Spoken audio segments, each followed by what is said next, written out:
Welcome, everybody, for our second day of the conference. Dear distinguished guests, esteemed speakers, and valuable attendees, it is my utmost pleasure to welcome you all for our second day of the International Pedagogical e-conference. Today's discussion revolves around the pressing topic of education in the era of change, transformation without destruction, and conflict. Please note that there is a simultaneous translation available directly on our Zoom in Russian and English. So we are looking forward for another day full of insightful presentations and engaging conversations. And I really hope for those who have been with us yesterday that you also enjoyed the yesterday conference. My name is Yasmin Flum, and I'm honored to be your moderator for the first part of this important event. My skills in technical graphic design and artistic fields have allowed me to contribute to various departments of the Integral World Research Institute, such in the social media, editing and content, and art and culture department. My career has been diverse, from working with trademark and patent attorney to engaging in humanitarian projects.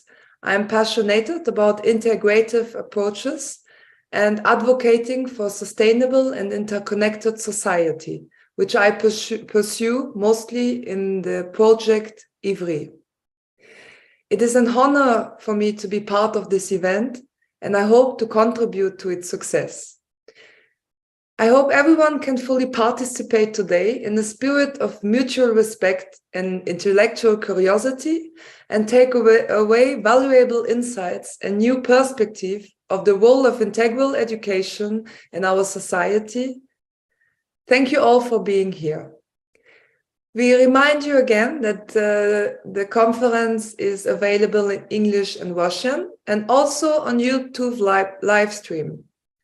And now it is my honor to introduce our esteemed director, Professor Ephraim Eliav, who will be delivering the opening speech for this conference. Professor Ephraim Eliav is Kamea Research Professor in the field of atomic physics and relativistic quantum chemistry at Tel Aviv University. Please join me in giving a warm welcome to Professor Eliav.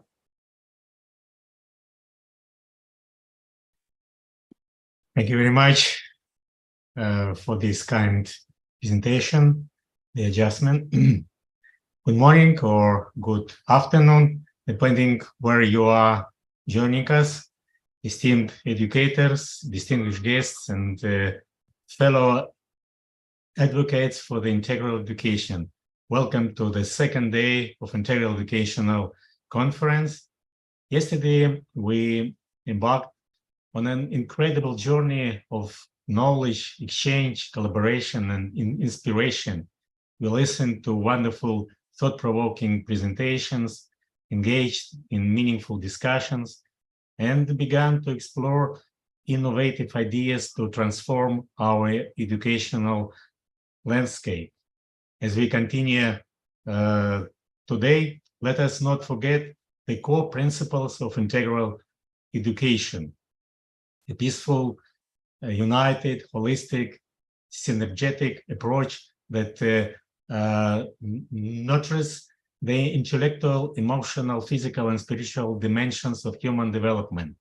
With this perspective, we can empower our students to navigate the challenges of modern world and lead to really happy lives of purpose, meaning, and fulfillment. Today, we have another excited lineup of speakers and roundtable discussions awaiting us, and I encourage you all to actively participate and share your insights and experience, as your valuable contribution will help us to shape the future of integral education. Let us continue to foster open mind and open heads, ensuring that our collaborative efforts have a lasting impact on our students and society at whole. Together, we have the power to redefine education and create a bright and more inclusive future for all of us. So welcome to another day of learning, growth, and inspiration. Thank you, and let us start the second day of the integral educational meeting. Beautiful. Thank you very much, Professor Prime, for that encouraging opening speech. Again, we remind you all that the conference is available in English and Russian directly in our Zoom. And please, if you have any question, you're welcome to post them on our live chats on Zoom or here directly on YouTube. And they will be answered after each presentation by the speakers. Please note that we will have a 5-minute break at 5:30 Central European Time, which will be 6 in the afternoon, 6:30 Israel time, and 11:30 a.m. in the Eastern Standard Time Zone. And the conference will end at 5:07 in the night Central European Time, which will be 5 minutes after 8 in Israel time, and noon for the Eastern and Standard Time. For all other time zones, you can check them at the link that is being posted in our live chats. And for the program, please visit our website at www.globalivri.com/conferences. The link is also being posted in our live chat. So now I'm pleased to introduce our first speaker of the day, which will be Professor Kornilov. Professor Kornilov holds a PhD in technology and a doctorate in sociological sciences. He has wealth of experience and is a distinguished record of scholarship in his field. He has authored over 200 publications, including 5 monographs and more than 20 textbooks and manuals, as well as dozens of inventions. One of his most important works is the monograph called Fundamentals of Engineering Art. Professor Kornilov's research interests include methods of scientific and technical creativity, as well as the philosophy of technology. His insights into these areas have been critical to shaping our understanding of how to effectively navigate the complexities of the modern world. We are delighted to have Professor Kornilov with us today to share his expertise. The title of Professor Kornilov's presentation is Integration Process, Randomness, or Regularity, and it's original in Russian. Thank you, Professor Kornilov.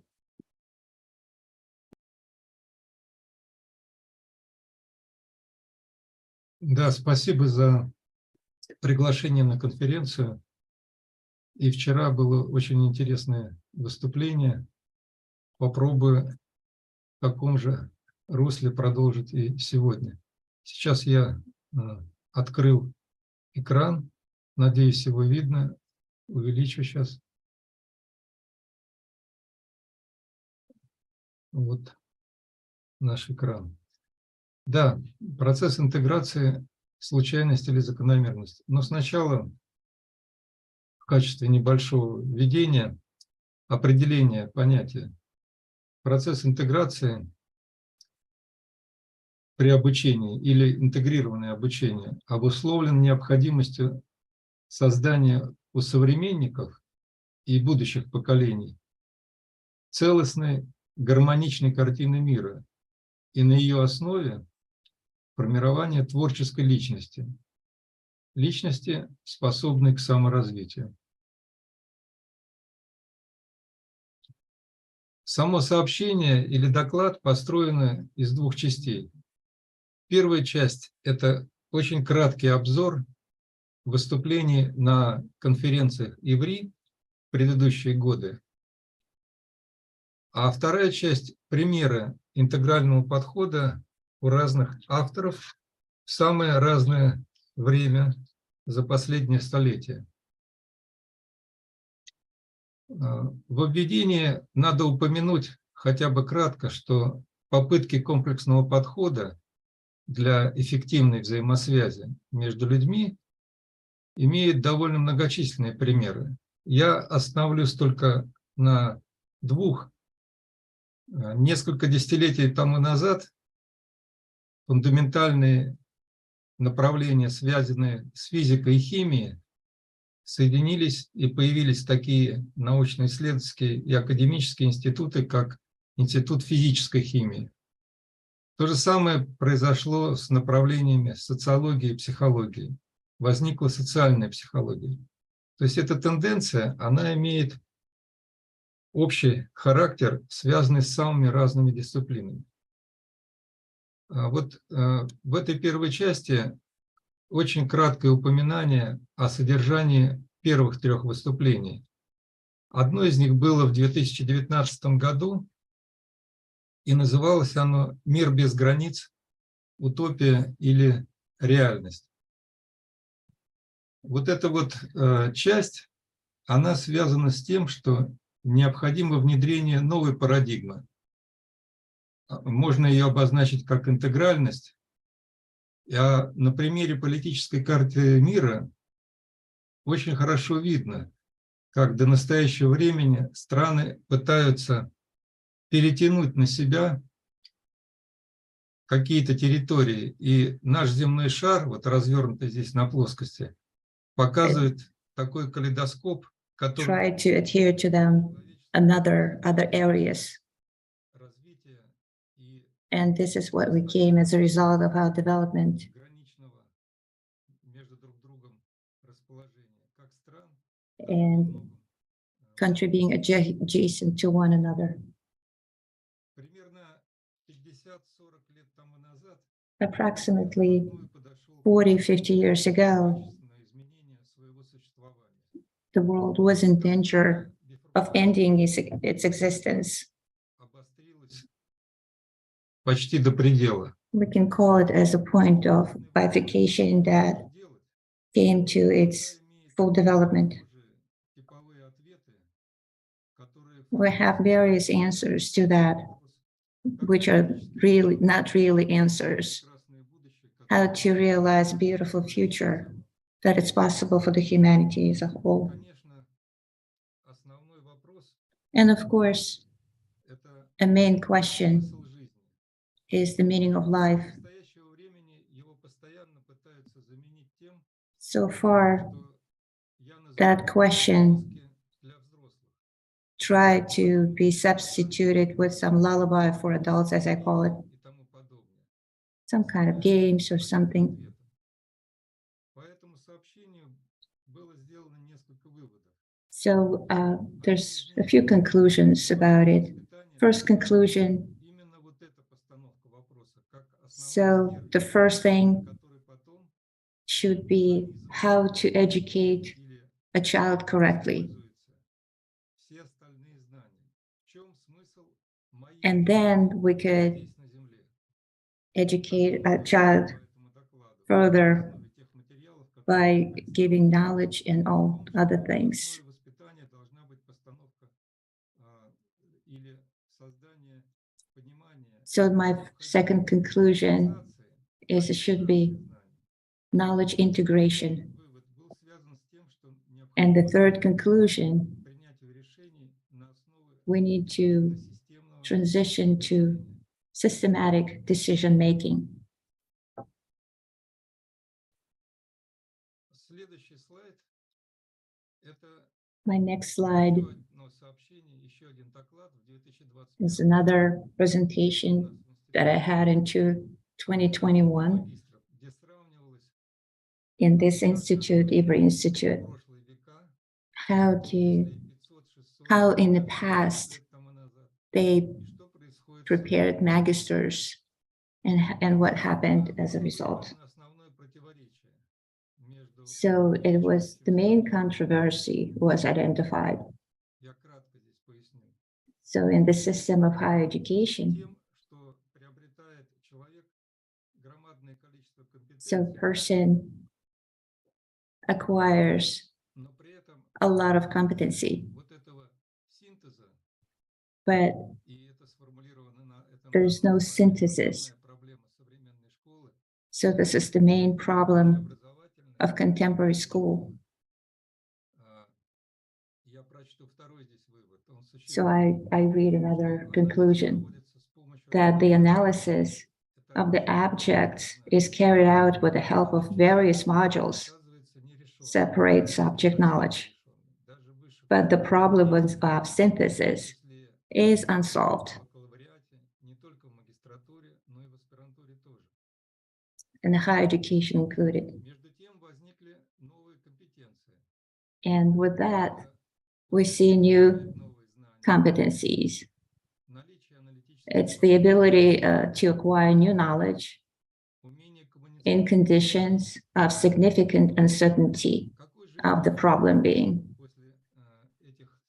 So what's the conclusion about what I said so far? There was this quote of Kozma Prutkov: the specialist is like a flux. His fullness is one-sided.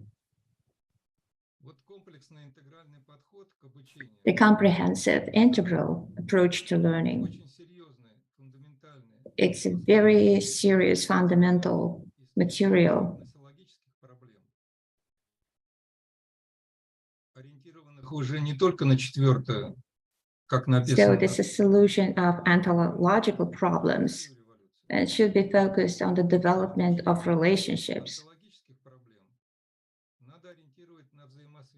between the humanities, natural science, and technical knowledge.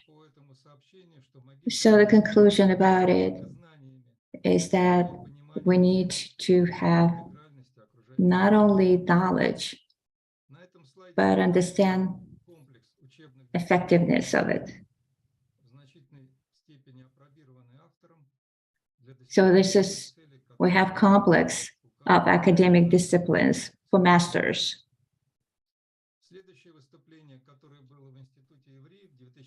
My other past presentation that I had in 2022, where I tried to explain in practice how to realize all those postulates.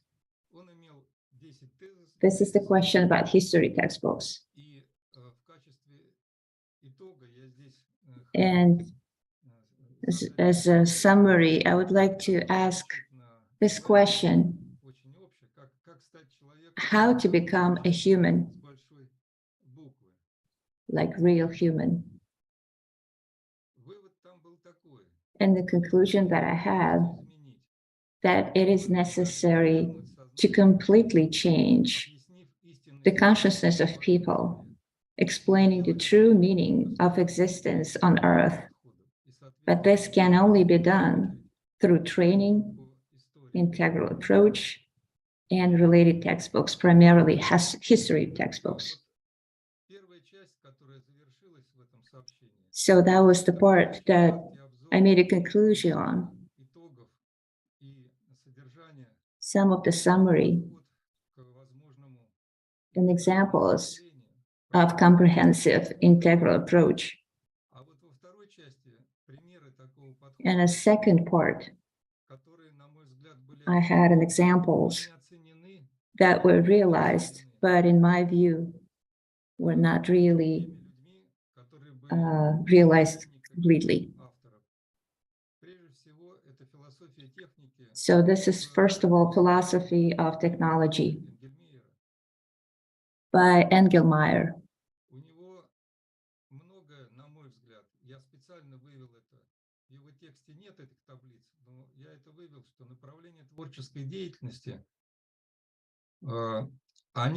So the direction of creativity is possible only in 4 directions. It's a science, technology, art, and ethics. And at the end of my thinking about it, I could put a formula so we could combine all those together. The truth, false beauty, ugliness, good or evil, and benefit or harm. So what will happen, the result, plus or minus? Would that be positive or negative effect as a result of this activity? And second, what I would like to say about is Heinrich Samuelich Altschuler who presented life strategy of creative personality. He had a book, How to Become a Genius, that had very interesting points that reflects what's on this slide is a system of thinking and development of creativity in a person. In that book, there are examples of properties of creative personality. It's like determination of a worthy of goal.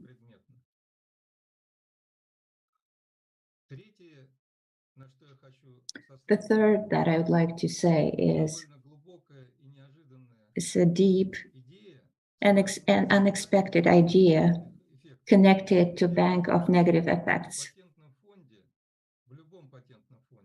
The thing is that patent fund in any country, international fund, has millions of new inventions, but all the patents has the same thing. It shows only positive effect, and the negative effects are not looked at.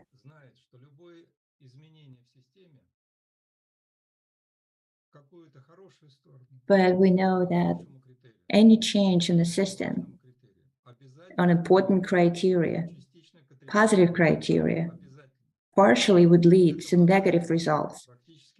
It's just a necessary fact, because our world is a world of artificial, and in the future, new inventions will be realized. But for today, we have a strange situation. Only positive effects are evaluated. So it's a narrow worldview of the specialist, only on the problem that he is focused on.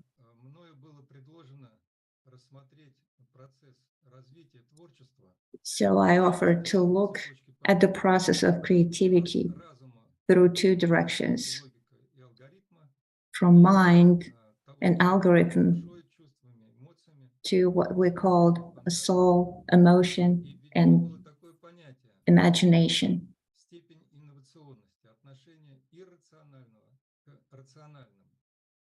So we had this formula, rational and irrational. So we could look at it and understand better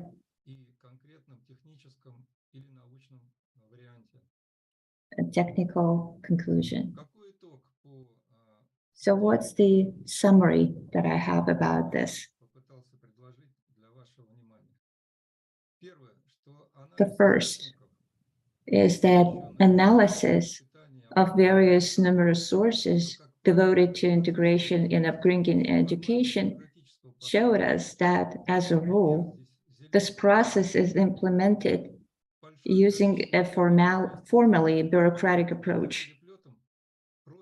For example, natural science textbooks, where the three subjects are collected under one cover: physics, chemistry, and biology. It's just a collection of three textbooks in one, but that's not an integration. It does not correspond to what we try to achieve. And the second, not only the concept, but the whole concept of preparing educational material should not be based only on anthropological approach. It is necessary to rethink knowledge and form a new paradigm of education and upbringing. This is what I tried to achieve when I wrote the history book that reflects not just the facts, but creative thinking. And the third conclusion is, for the upbringing of harmonious personality, special attention to the role of rational and irrational in human activity should be paid.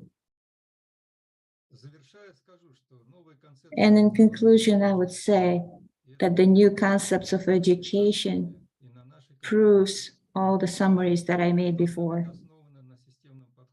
Education should be based on the systematic approach.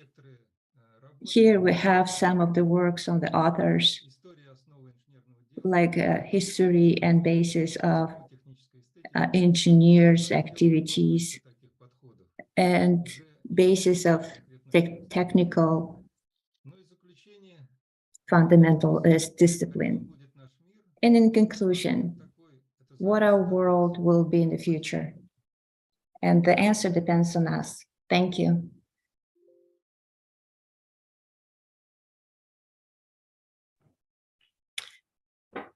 Thank you, Professor Kornilov. A question did come in from YouTube.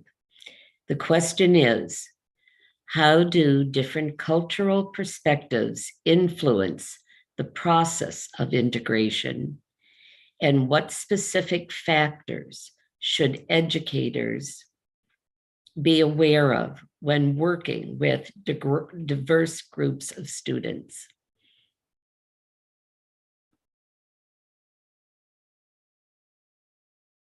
Здесь ответ и очень простой, и очень... Here, the answer is simple and complex at the same time, because we need combination of integral approach based on the culture, the mentality, and that system of values that people have in this audience. It could be various and very different, but at the same time, we need to show a common structure on the level of cosmic thinking. So, И тогда появляется прообраз нового типа мышления. and then we will come to the image of a new thinking. So maybe this is my short answer to your question.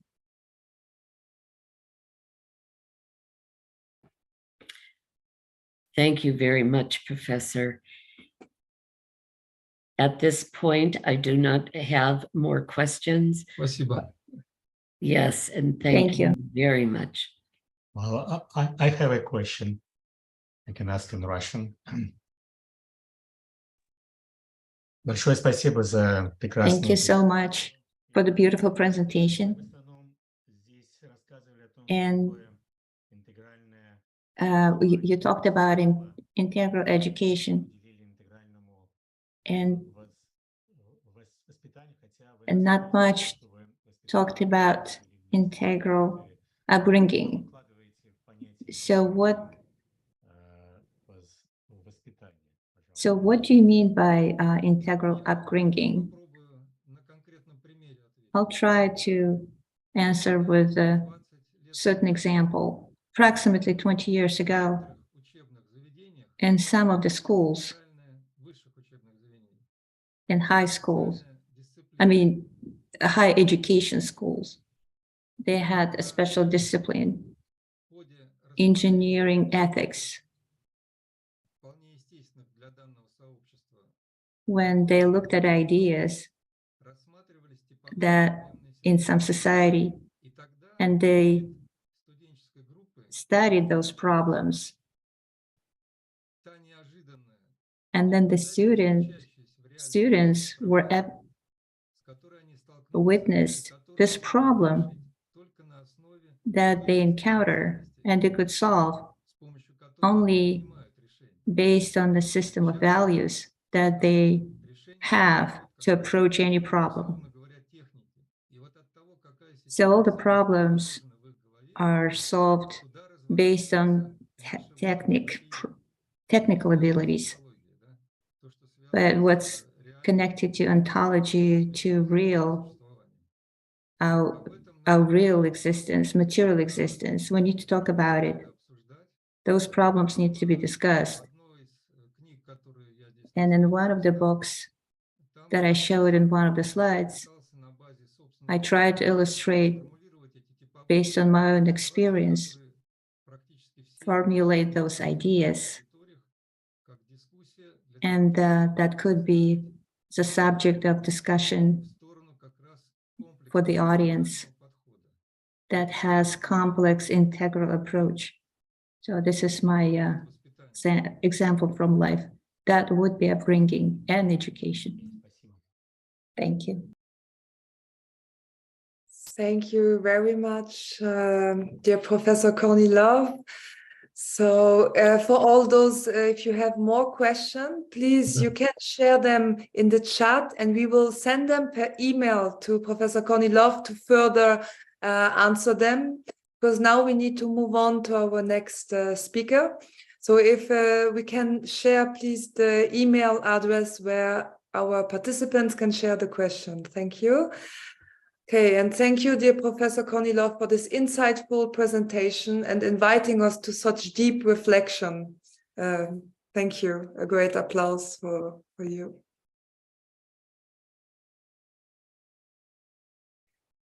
So now we are going to move on to our next speaker of the conference day. Our next speaker is Dr. Svetlana Yashuk.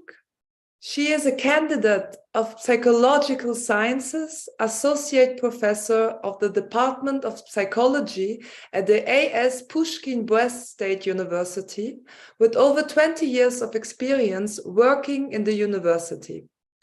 She teaches undergraduate and graduate courses, as well as in the Institute of Advanced Studies on History of Psychology, Personality Psychology, Foundations of Socio-Psychological Training, Psychophysiology, and Self-Management's Fundamentals.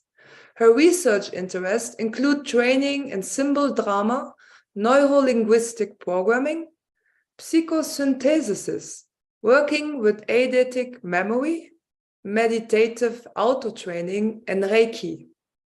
In the field of practical work, she conducts individual counseling and leads training groups. Currently, her focus is on the practical era of human internal resources development, based on which she has developed an author's methodology called the Conscious Transformation System. The title of her presentation today is Self-Worth as a Condition for Self-Acceptance. Please join me now in giving a warm welcome to Dr. Svetlana Yashuk.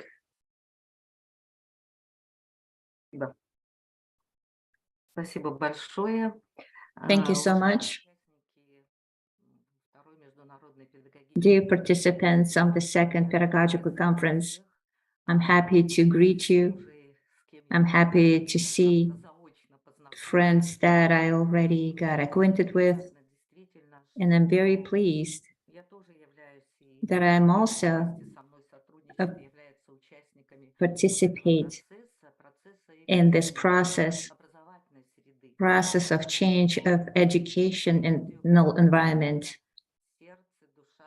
because there are people who have soul and mind that it's what Professor Kornilov mentioned before, that's so important for development of human being. And indeed, it is very important to us. And maybe because of this, their interest is of an adult who is, how is he developed? Why is that? Because in the system of child and adult, it's important to us because the adult shows to a little person, a child who came to this world, how the world works, how we work, what a man is, what a person is, and what's the internal world, and what's the huge resources that a person has that lives in this world that's so uncertain and so unpredictable. So, of course, this matter was a huge interest to me and to those who understand that analysis of practical and theoretical questions leads to, indeed, we need to understand, do we have as people some kind of internal resource that will help us to live and at any moment of our the life events that happened to us. So of course, this was the attention to this, the popularity was so obvious that we saw that the relationship between people that developed not only in the small area, but in the whole world or on the whole planet. So what happens to people? So I emphasize that an adult in particular who will lead to the good development of the world, or an opposite will be an obstacle to the development. So our practical activity is involved in all conferences, and we looked in the internal world of a person, what kind of resources a person has, and what would allow a person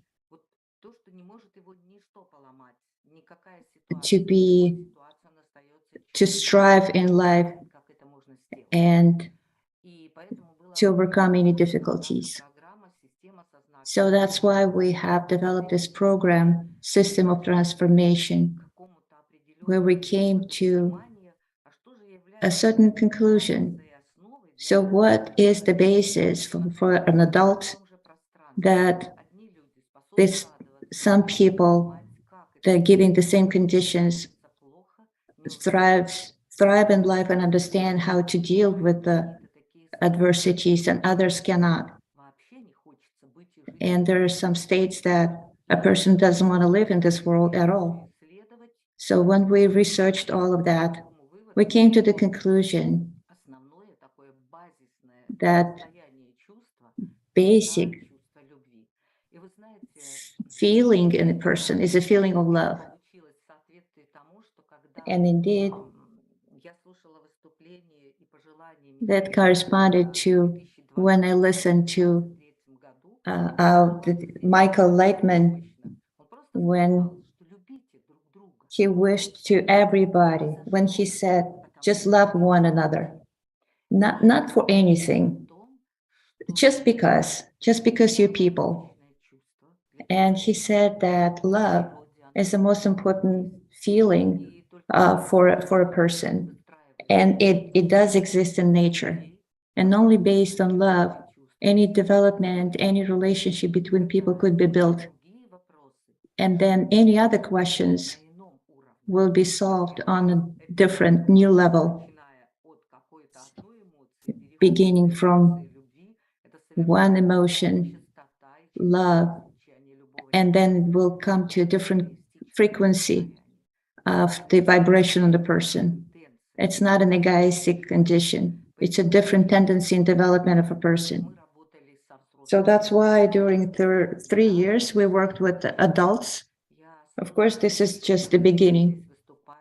I listened to the scientists and presenters that I hear here today. And maybe our not so huge experience, but nevertheless, it shows some evidence what conditions we could give to a person, for the person to understand his inner resources. So when we say basis of our program, it doesn't mean that we don't study other conditions. The basis is resource of love. This is our main mechanism that we used up to date.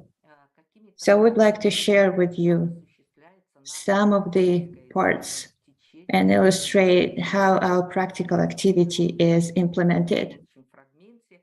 So this video that I'm going to show, you'll see how we start our work. First of all, we illustrate our system on the basis of our university. We call it masterclass. And so some of the elements of it I would like you to see right now.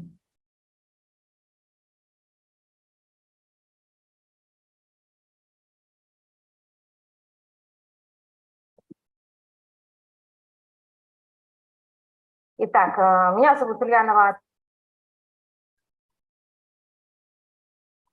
Итак, меня зовут Ульянова Анна Юрьевна, я старший преподаватель. I am Elena Yurba. I'm specialist psychosynthesis, and I work in human transformation.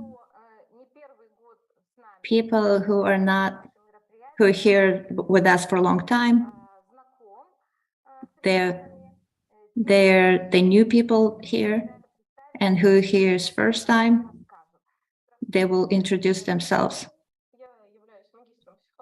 I'm a master in psychology, and I work in the system of conscious transformation more than 5 years. And so I work with individuals. We work with individuals and with groups as well.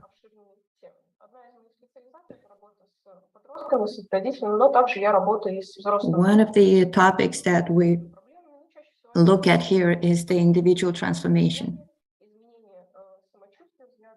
Changes in person's feeling,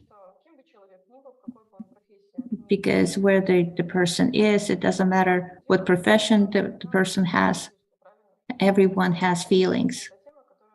And indeed, this is the topic that is familiar and common to everyone. Alexander, please. I'm master in psychology.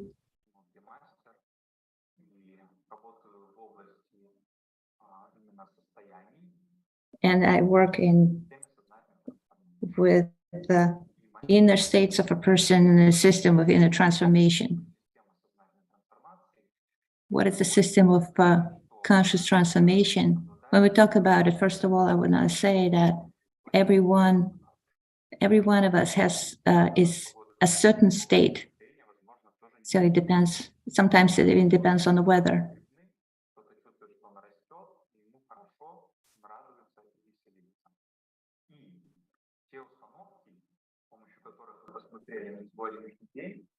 And all the states that reflect psychological state of a person.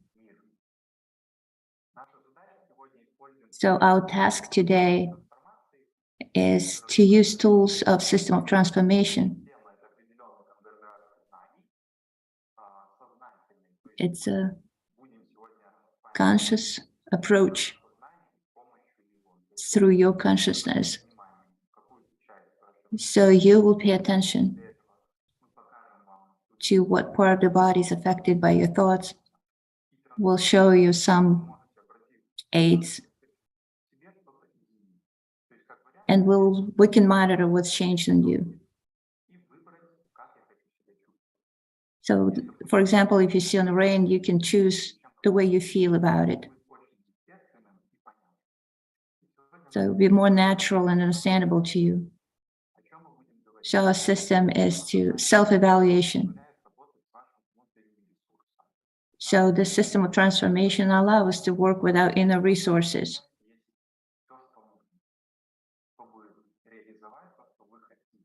So to realize what you want. Maybe you're a little bit embarrassed. Maybe you experience other feelings. But your feelings, the way you experience them, they can be changed.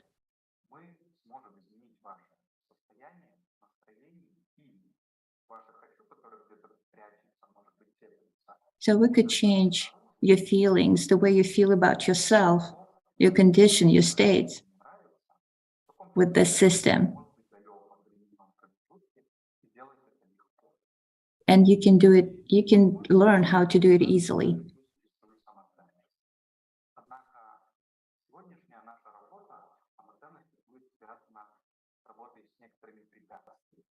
But today we work with some kind of obstacles. So what feelings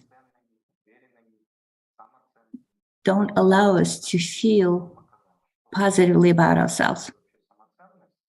So today, we will show you and explain what self-evaluation is. So what could be in the way of experience positive feelings for you?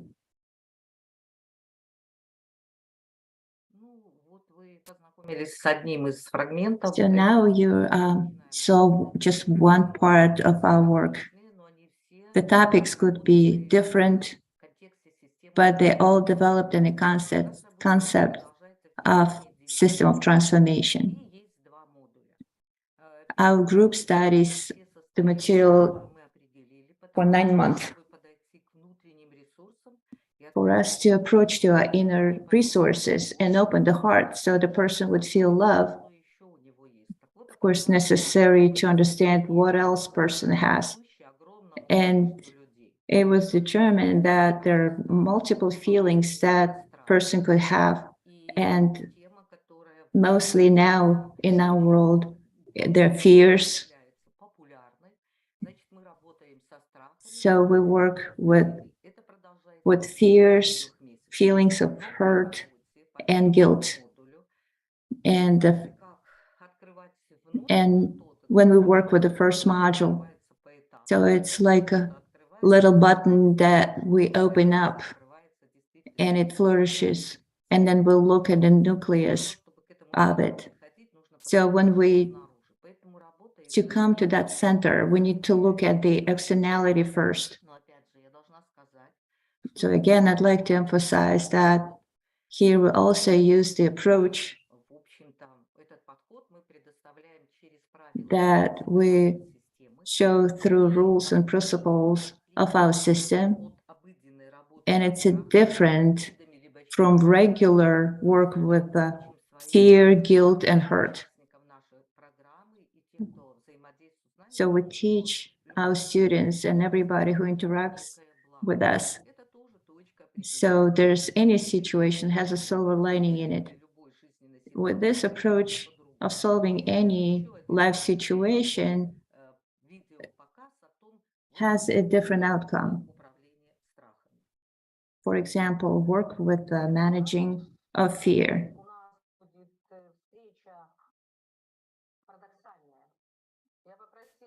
I warned you before that our meeting is going to be a little bit controversial.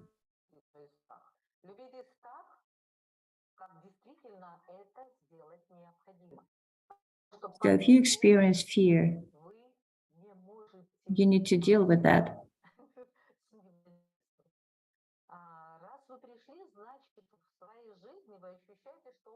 So if you came here, then it's evident that you experience fear in your life and you cannot just get rid of it.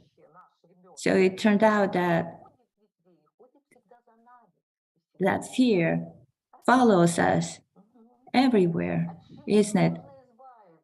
So how can we get rid of it?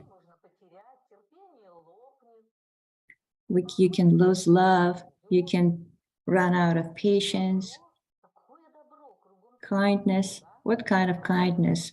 We only see evil everywhere, but the fear is always with us. Any other feelings you can manage more or less, but the fear,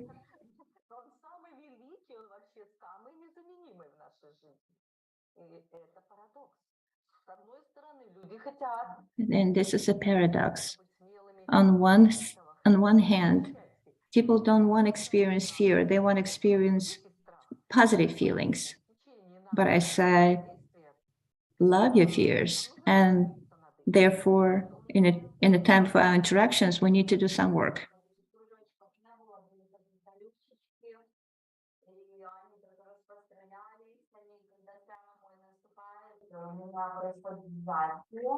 В то же время у меня напряжение нарастает, и я просто не нахожусь в места и готова взлететь куда-нибудь туда. Вот. So I was overcome by feelings of fear, and I just could not run out of them. I wanted to be active. I wanted to live full life, but I couldn't.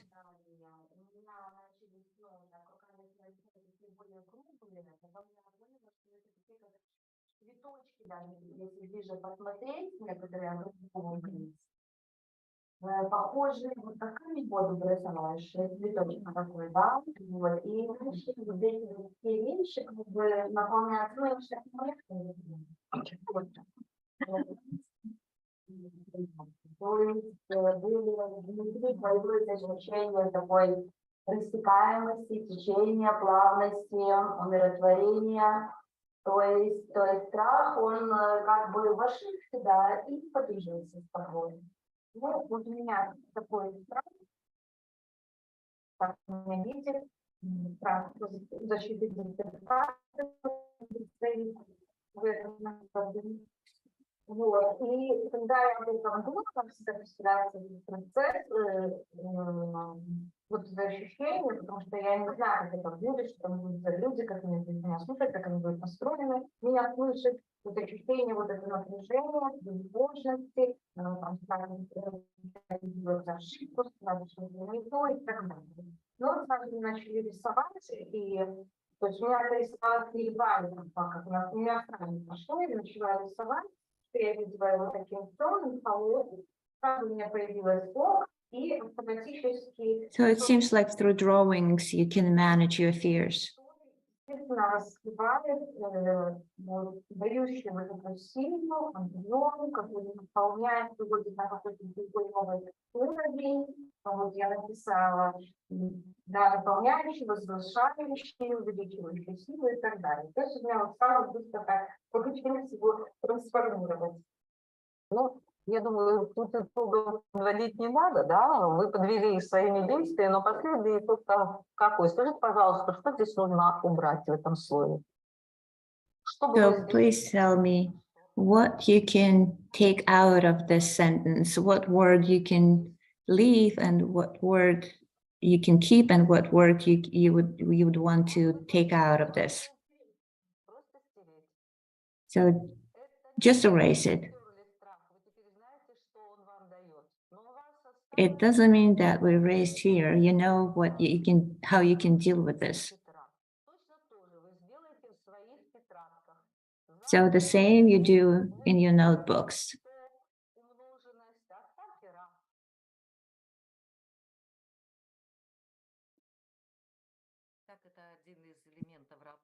So this is one of the elements in working with fear. Those are our courses. And the same way we work with hurt and guilt. The elements, of course, vary. But from 9 months, we transition to 6 months of studying. When people experience that tension is dissolved in them. And people come to new feelings, new experience, new states that are different from what they had before. And in the second stage, we start working with understanding of their inner resources. And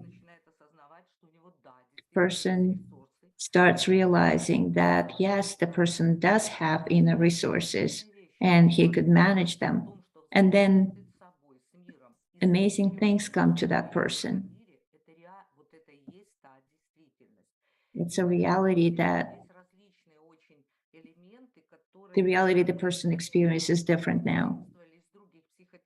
So of course, some of the elements were borrowed from other psychological technologies, methodologies. Neurolinguistic programs show how the neurology of person is works. And some scientists that develop psychotechnologies has their own methodologies, but we have our own methodology. But I'd like to ask if you have those emotions to show to you how to change your emotional state in a short time. If you If you'd like, I'd like to show you some of the methods right now, if you agree. The men, they also like to participate in this practice.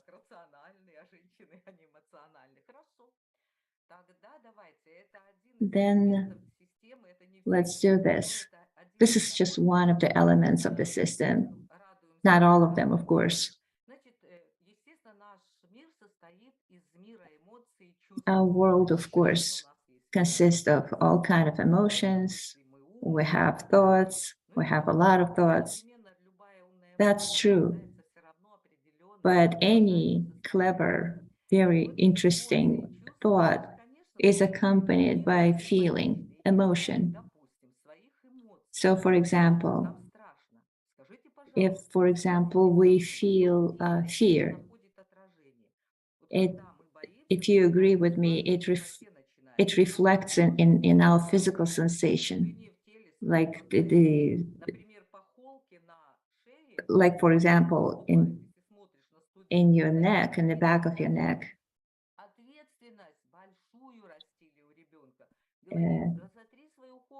And they said, just massage your back of your neck a little bit. It will relieve you of that feeling. But if we feel joy, if you agree with me, we can feel some kind of lightness in our body. So the feeling gives us information of what the body experiences. So I'd like right now for you to think of some kind of joyful situation in your life. Maybe some kind of joy that if you remember something very good in your life, and when you experience very positive, joyful feelings. Maybe if you give me some kind of smile or something, so I would understand what you experience right now. And now, please, dear colleagues and friends, I would like you to sit comfortably and we'll enter your inner world. Maybe you just sit comfortably and close your eyes for a short period of time, please. Okay, close your eyes. Okay, you're comfortable. Maybe have some pillow or something with your back and just relax. And now, with your eyes closed,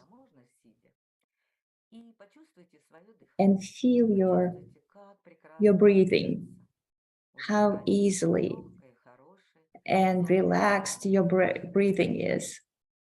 So how every cell in your body is relaxed. And then your inner consciousness is so clear, so nice and beautiful. And now just imagine this situation or picture from your life that's very joyful. And look at that picture with great attention. It brought joy to your life. And now start to feel what you feel in your body. What feelings, what emotions give you this nice memory, this wonderful depiction? Where is it located in your body? That joyful feeling, that positive sensation. So locate that positive emotion in your body.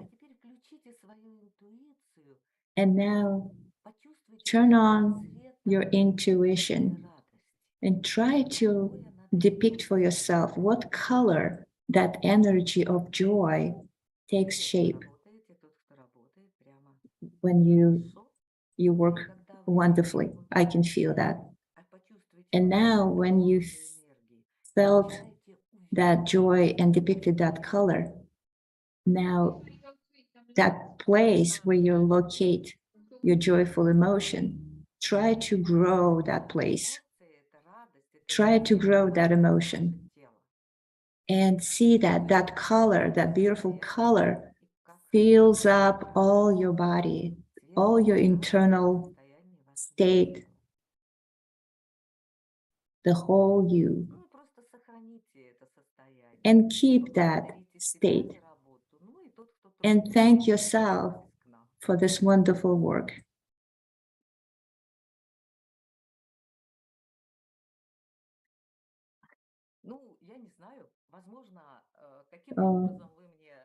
So maybe you can give me some feedback, what you feel, how it worked on you. Thank you very much, dear Professor Yashuk. I do really apologize, and because of the timing, we are really exceeding now the time allotted, and we still have some more presenters. So I would like to invite everyone to probably share. I'm going to share the email address. So if you would like, please, to share this experience further and share your feedback with us. We are sharing now the email address, and please, I encourage you to give your feedback.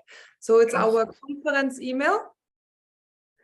Thank you very much. And again, I apologize that I needed to interrupt you. And I thank you, Professor Dr. Yashuk, for that insightful presentation. Please, everyone, give a warm applause. Thank you very much. And Thank for you. as well, please forward them to the conference email. Okay, then we need to move on now to the next speaker. Thank you. Thank you so much. Dr. Elliot Pines, who is here with us. And Dr. Elliot Pines, is a co-chair of IWRI Natural Science and member of IWRI Education Department. Dr. Elliot Pines is an experienced senior scientist, engineer, and dedicated teacher, passionate about exploring the root cause and unity of nature, committed to guiding students towards discovering their unique contribution in creating greater symphonies and life as adventure. Dr. Elliot Pines holds a bachelor degree in physics and a master's in engineers and PhD degrees in electrical engineering, as well as a credential in career technical education. His career spanned some 30 years in senior scientist engineer roles in industry and about 3 years in the classroom, entering through the NCORP STEAM Teachers Program. The title of his presentation is Seeking the Middle Line, General Theory and Novel Application in Social Emotional Learning Evaluation. Please welcome all the presentation of Dr. Elliot Pines. I apologize. that was a former presentation. The present one is numberless theory and circular reasoning. And I even forgot the subtitles, but it'll be on the first graph. Sorry for this. Thank you. That's okay. It happens. All right. Thank you. Welcome to a heretical conspiracy on behalf of the present and, more importantly, future welfare of our students. For the truism that politics makes strange bedfellows, so our two chief conspirators are quite the odd couple. Common sense at its most obvious and deep understanding at its most subtle. We will first address the biggest elephant in the classroom. Given the struggle to optimize academic learning time, why do we keep the counterproductive curriculum of archaic manual arithmetic, particularly the torture chamber of long division? Next, we will enter the idea of model versus reality, and maybe a basic understanding of this would kindle something new in our students. On the subject of mathematical reality, we will separate out the hidden Greek mythology from geometry, and while we are at it, largely at least, do away with the straight edge, compass, and protractor. We'll then look deeply into the circle. Does it really exist?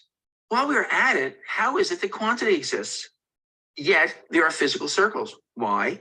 In the answer, we will discover that the social definition of circle may, in a very real sense, be closer to reality than the ideal geometric one. In this, we will consider how to perfect these for learning under a collective intelligence model and why this may be our students' only real hope for any future.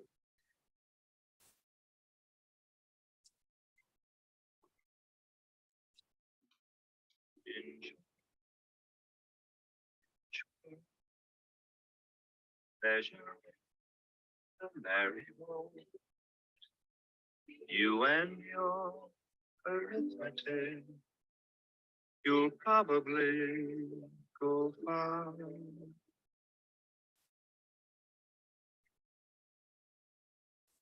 My wife, an accountant and market analyst, can't remember doing any arithmetic without a calculator or spreadsheet unless she could do it in her head in 4 decades.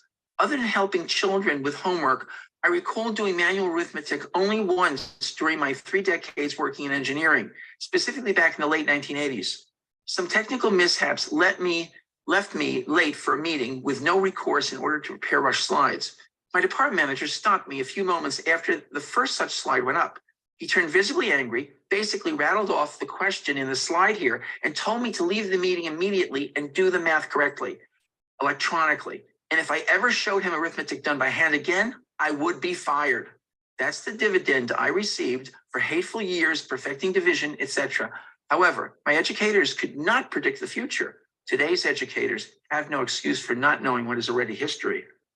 All students today know that all the number crunching that they will ever need and a whole lot more can be found at the backpack end of the wires coming out of their hoodies. What they are needlessly put through with arithmetic leads them to feel like math is a punishment inflicted by their prison guard teacher in the penal system known as education. So why do we do it? Cultural paradigm entrenchment and fear of unforeseen consequences and change. There is historic precedent with arithmetic itself from when the Hindu-Arabic number system with its place marker 0 and its marvelous manipulations were introduced to Europe by Leonardo of Pisa, popularly known as Fibonacci, pictured here in the slide. Court mathematicians feared for their prestige and lucrative positions and apparently found plenty of powerful status quo guardian allies. It took centuries for the new system to replace Roman numerals and their difficult manipulations, despite its potential importance for engineering and trade. At one point, arithmetic was not merely shunned, but actually made illegal. Now, fear of unforeseen consequences is not an imaginary phobia. The theory in arithmetic is an important basis of more advanced topics such as logic, estimation, algebra, probability and statistics, and number theory, even how computers do math. Students must certainly learn the theory and procedure of the arithmetic model. However, for this, rigorous technical detail training to get the correct answers isn't necessary. Just understanding of how the mechanics work. A few simple examples will do. Enough arithmetic prowess to do what we presently do in our heads remains useful when it's not worth taking out a calculator. However, whipping out a smartphone or even a small calculator is a lot easier in a market than whipping out pencil and paper and getting a surface to work on.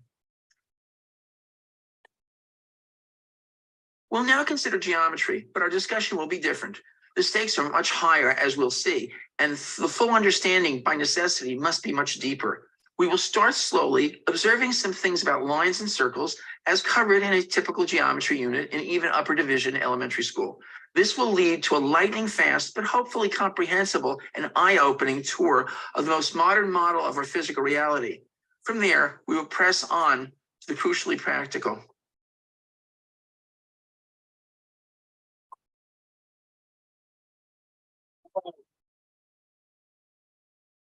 Get your hands to the side. No. Oh. Go. Whoa.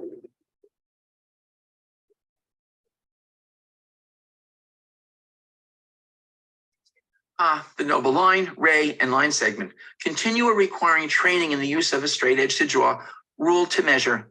Well, a ruler and tape measure are still the easiest way to measure fit before going to a furniture store, placing a picture on the wall, or even measuring the marigolds, though electronics is in the process of changing this too.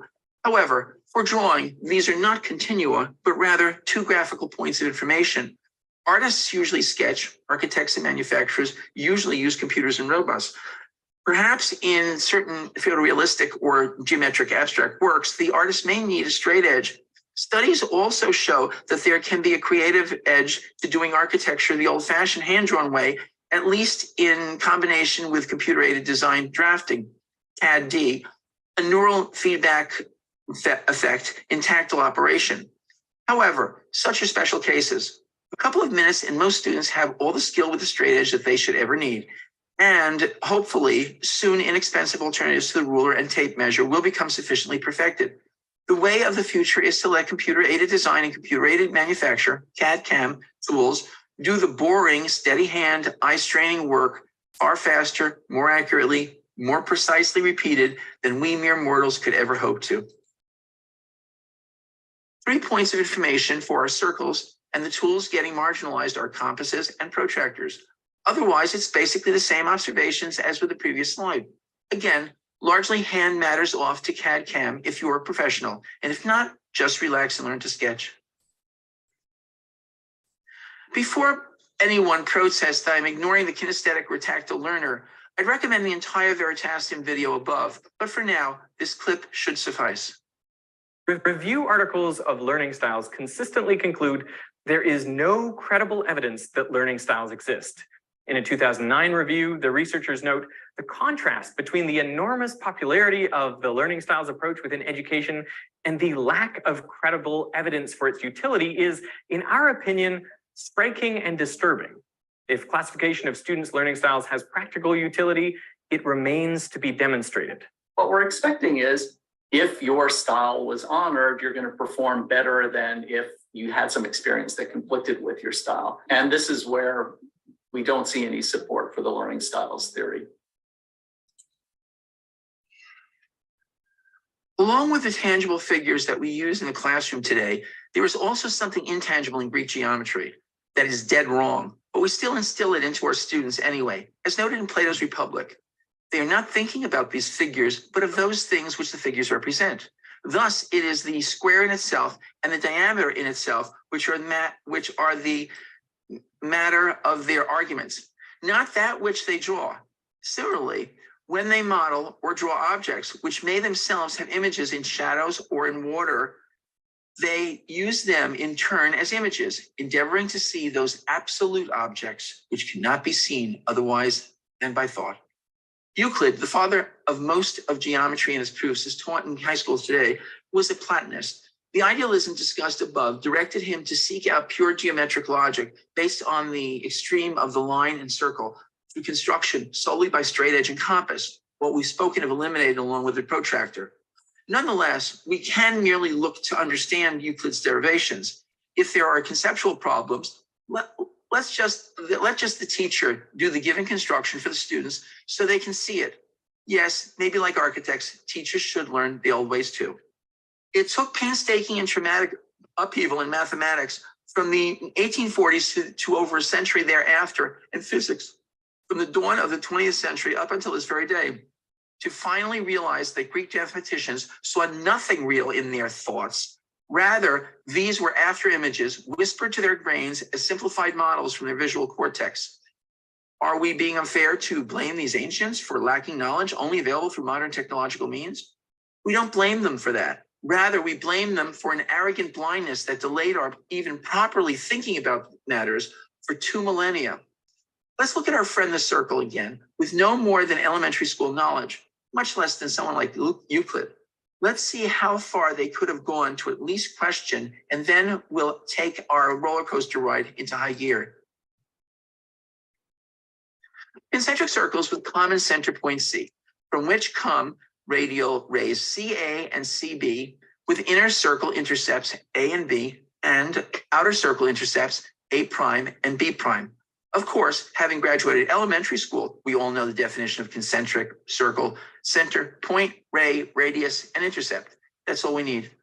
Seeing in our thoughts, per Plato, we may visualize a continuum of such central rays passing through every point of both circles in a one-to-one correspondence with A to A prime and B to B prime, such that the rays have intersected the entire continuum of points making up both circles. It also means that there is a one-to-one correspondence between the rays and between the points on the inner circle and outer circle. This means that we could even exchange all the inner and outer points and change nothing. In this manner, with a little thought, we have begged these questions. 1, why aren't the 2 circumferences the same size when there are no extra or missing points of one versus the other? 2, why aren't these the exact same circle? 3, how can the radii be different sizes? And it just gets worse. If we further see in our thoughts, that the continuum of radii in their extension to infinity and a continuum of concentric circles incorporating our original ones, extending radially out from point C to infinity. 4, why aren't all these circles and their radii the same circle in radius? 5, in fact, why aren't they all just the single point at C? It is noteworthy that we could, in a sense, already ask the question from our CAD-CAM realization where only 3 points of information separate any 2 circles of any size. 2 extra because we are defining a specific plane relative to the motion reference plane of the Earth's surface, and 2 points for the linear cases, 1 extra to specify a specific direction relative to that motion reference plane. But the real question here with a capital R is 6. Why isn't our universe just a single point? In fact, specifically, the singularity it seems to have projected back to ever since space-time escaped the quantum limit at the Big Bang. The basic answer comes to us via breakthroughs over the last quarter of a century in the quest for the holy grail of modern physics, a theory of quantum gravity. This is, as it were, the search for a loving umbrella theory over 2 lower theories that hate each other, just can't seem to fit together, but have nonetheless been strongly experimentally verified in their particular domains, quantum mechanics in the microcosm and general relativity in the macrocosm. Even special relativity works with both of them, but they themselves were puzzle pieces that didn't fit. The solution appears to have arrived through 2 theoretical oddities in the study of black holes. One was a thermodynamics paradox involving the vaporization of black holes due to quantum mechanical effects, leading to the holographic principle, a realization that the quantum entanglement network and its disturbance is an information screen that projects gravitational space-time and all that happens within it as though a holographic simulation. As said, quantum mechanics and general relativity work with special relativity, and it is exactly where gravity tries to cheat, as it were, appearing to be able to accelerate a separation of space-time and the material in it to light speed and beyond, that space-time reaches this screen. Here, the truth about space-time itself and its material contents becomes clear. They were a mere holographic illusion. The second, related but more crucial, ER equals EPR, was the discovery of a strange relationship between the Einstein-Rosen ER bridge, a theoretical bridge or wormhole that could connect 2 black holes at distant locations in space-time, and the Einstein-Podolsky-Rosen EPR paradox involving an information linkage across space-time denoted as entanglement. The latter has been demonstrated by modeling with a quantum computer in a new type of laboratory research method that is a breakthrough in its own right. Basically, a combination of simulation and allegorical, but nonetheless direct experiment, because the simulator uses actual quantum physics.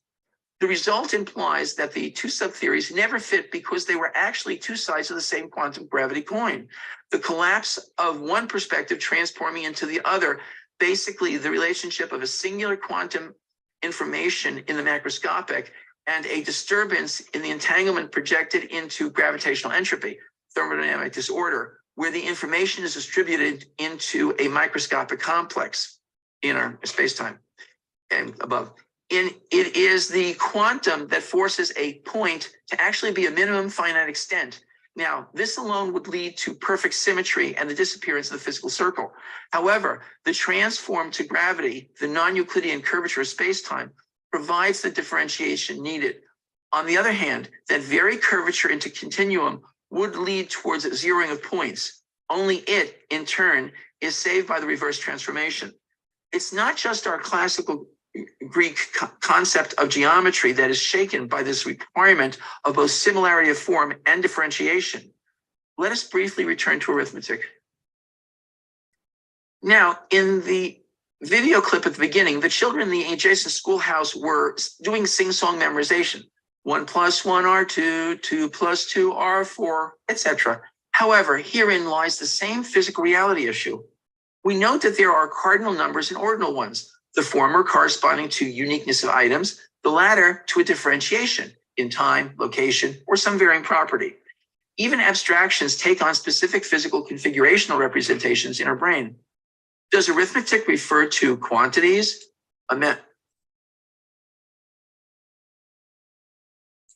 to quantities, amounts of identical items, pennies, candles, pounds of flour, etc.? Not really. It is rather, as per cardinality and ordinality, enumerates objects that are different, at least at the quantum level. What we sense is at a vastly vaguer, coarse graining that can lose the huge fine-grained differences in statistical cancellation. Quantity cannot exceed 2 to the power of the average uniqueness measured in bits. Although this is not a practical limitation until approaching small molecular scale to atomic scale, this may well be the level at which the basic building blocks of consciousness, mind, may well reside, as we'll discuss in the next slide. For a deeply related reason, there are just so many different separate pieces of information that we can put into a neural network, like those used for deep learning of artificial intelligence, and like the one holistically constituting our brain.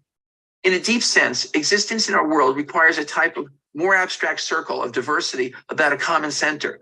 There is a final crescendo to all this development concerning something crucial to add, not just to math, but to all education.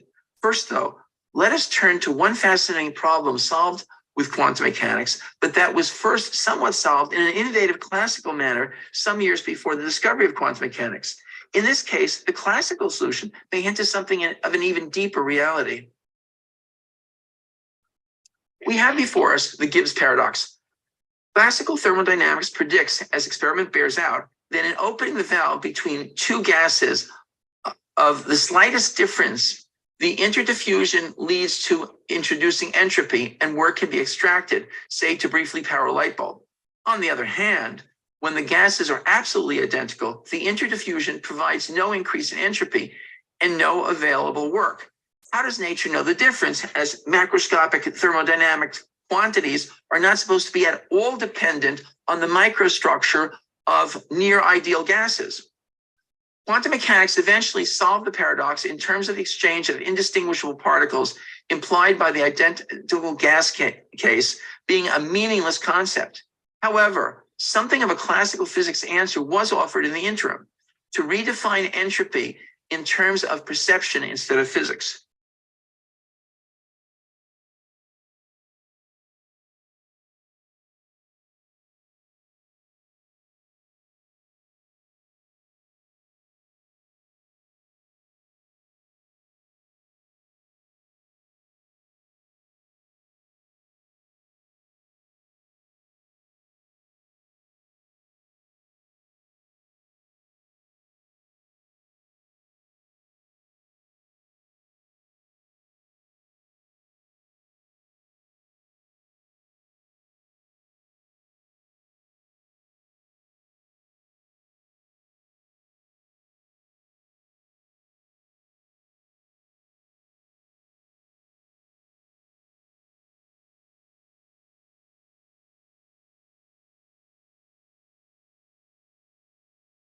I cannot hear anything.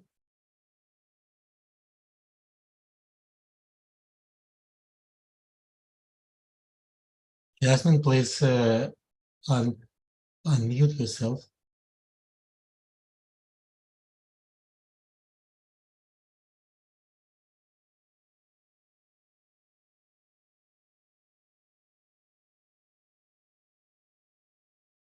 Sorry? Please unmute yourself and just make this presentation running. Okay, sorry for that. I couldn't see. Thank you for reminding.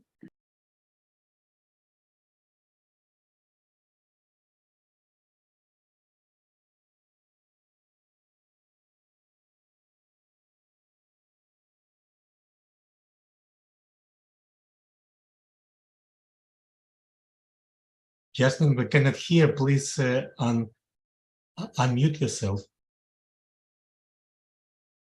I am unmuted.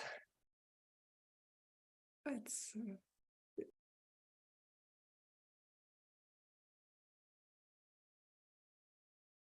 Jasmine, if you are muted, we cannot hear the presentation.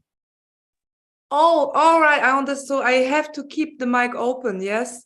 Yes. Oh, Sure, thank you. I apologize for the technical issue. Quantum mechanical collapse into the curvature of spacetime. What both these theories share, and others unmentioned agree upon, is a hierarchy of consciousness, and that such lie in the quantum world to curve space-time transition. All right, we suffered more than elementary school students doing long division homework. So it's time to discuss the very practical development that all this scientific abstraction is meant to lead us to. Earlier, it was assumed that we all knew the definition of a circle. However, let's see the principal definition of the noun offered by Oxford Languages. A round plane figure whose boundary, the circumference, consists of points equidistant from a fixed point, the center. 2, a group of people with shared professions, interests, or acquaintances. Consider that a real circle appears to depend upon a dynamic balance, a homeostasis, as it were, of common non-zero similar form units, finite in number, but each with unique differentiation. Further, mind seems to play a middle line role here at the most fundamental level. From this, it would seem that the second definition may actually be that the second definition may actually describe a real circle better than the first. Only a better such circle would have about the shared central theme as much differentiation as possible. So to speak, the idea would be to have every angle of point of view represented equally.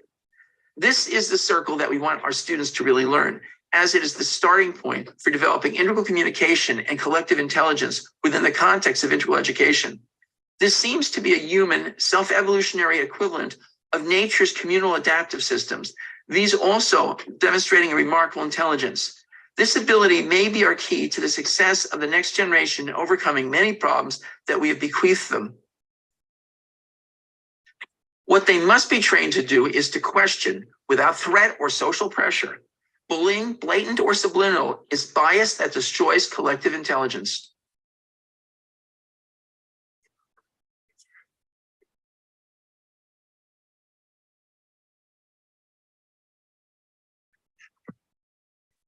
Battle lines being drawn. Nobody's right if everybody's wrong. Young people speak in their minds, fighting so much resistance from behind. Time to stop. Hey, what's that sound? What's going on?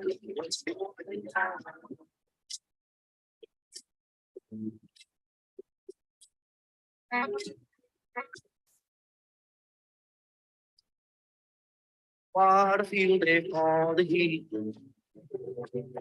1,000 people in the street, singing songs that they carry inside. Mostly say, pray for our side. Things have gotten a lot worse since that song's release in 1966. Tragically, our world has become fractured into the short-sighted, single cause or mixed, even mutually contradictory causes of political strange bedfellows in temporary agreement about a common enemy. Such ideological partnership, often with leader or oligarchy, with conscious or subconscious personal advantage agenda, can lead to the most atrocious one-party crushing of valid alternative views that might combine to something higher and far better. In the end, beyond totalitarian enslavement, such can lead to the type of ruthless atrocities that we are all too aware of, and worse, those that are successfully hidden. In fact, we have seen the full-scale global catastrophes of the previous century. In this boiling sea of tribalism, indeed, what a field day for the heat. Truth is not the goal, but rather something to be twisted as needed for the cause or dispensed with totally if irredeemably inconvenient. Such turns collective intelligence into a fatal groupthink with the effect of nullifying, or worse, any real attempt to seek root cause of our full range of problems without mindless oversimplification and unified approaches to their solution, as well as innovations of truly stable and sustainable improvement. This has led to the danger of a far more serious, more corrupt form of paradigm entrenchment than in the past. It is not merely a matter of silent suffering during school years to obtain outdated skills, but one that endangers the critical independent thinking and unified group objective problem solving and innovative skills that will be vital to their future, to everyone's future. Unlike the global catastrophes of the 20th century, this would be one that humanity would not be able to recover from. Particularly at the ideological level, youth is sought for indoctrination because individually they lack sufficient knowledge and experience to protect themselves.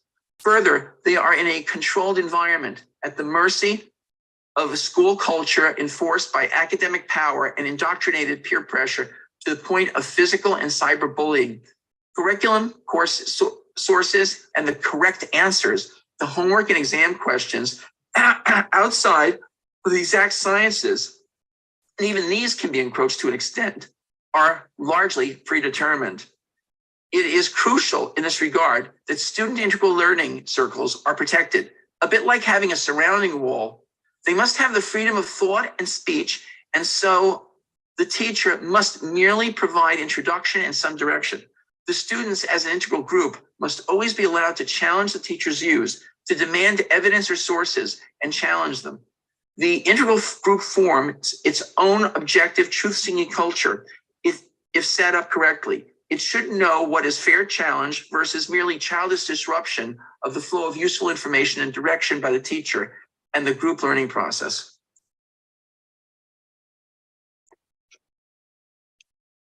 We've explored the importance of breaking away from lingering cultural entrenchment in arithmetic to a much lesser but philosophically deeper one in geometry. Beyond this, we have plumbed the depths of modern physics and cognitive sciences to realize a much deeper sense of circle that our students must develop to bring hope for their individual and corporate futures. In this, beyond the problems of their future adult world, they face a more immediate danger, a particularly corrupt incoming ideological entrenchment that threatens to tie their hands behind their backs and blindfold them regarding the crucial totality of those future challenges. The time to act to establish an integral education system that can train them to freely explore, think, express themselves, and connect with others in objective unified action, whose structure and dynamic will simultaneously agree this training against corrupting outside bias, is now. Time is of the essence. Thank you.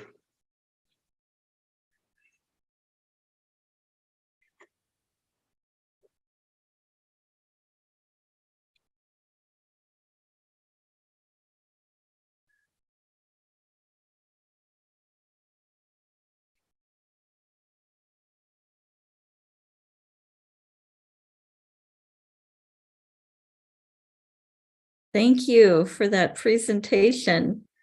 Jasmine, are you able to field some questions now?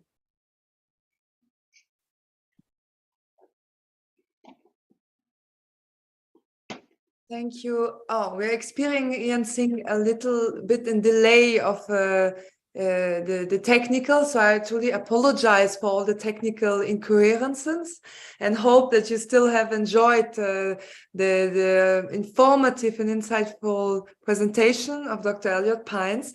So we are now looking for questions. So Kathy, do you see any questions in social media, or do we have friends here? Oh, yes, please, Professor Eliab. Thank you very much, Elliot, for this inspiring presentation. It's still not so clear for me how do you connect the quantum reality with the integral educational process. I mean, you are making a connection between so different kind of what we have in our reality. So please. Yes, that's an excellent point. But what I'm trying to get at is something that really fundamental here in nature, all the way down and coming up. There is this point that there are sort of two things in reality. One is, you might say, very fundamentally, a similarity of form and a difference in that similarity. it turns out, I mean, the lesson for quantum mechanics really is that you need both. Reality depends on both. Now, you work. I would highly recommend, and unfortunately it's not long enough to do such a thing. There was a really good book, somewhat controversial, a great book called written in 1994 by Nobel Prize winner Murray Gell-Mann, called the Quark and the Jaguar. And he does something similar. He shows from fundamental principles, or where you see things in nature, repetition at different scales of order. In it, it forms sort of a pattern you see throughout nature of adaptive systems and such. And one thing that we see here is the nature that there has to be some unity, and at the same time respect for individuality. And this basic circle note, the reality of what a real circle in reality is, which is that it can't be absolutely identical points. If it wasn't for the curvature of space-time, there would be a single point. On the other hand, it would be if the curvature alone would lead to an infinite, if there was no quantum mechanics, an infinity of points, and would become gibberish, would become non-existent. This sort of reflects into all our systems and such, what we have further up. In this case, the social circle, where we have on the one hand unity. People must work together. There's a common cause, a problem they're seeking or whatever. But for that not to fall into groupthink or be totally distorted, destroyed. Worse is by a bias form, which is not interested in the truth or not interested in the question, but rather has its own,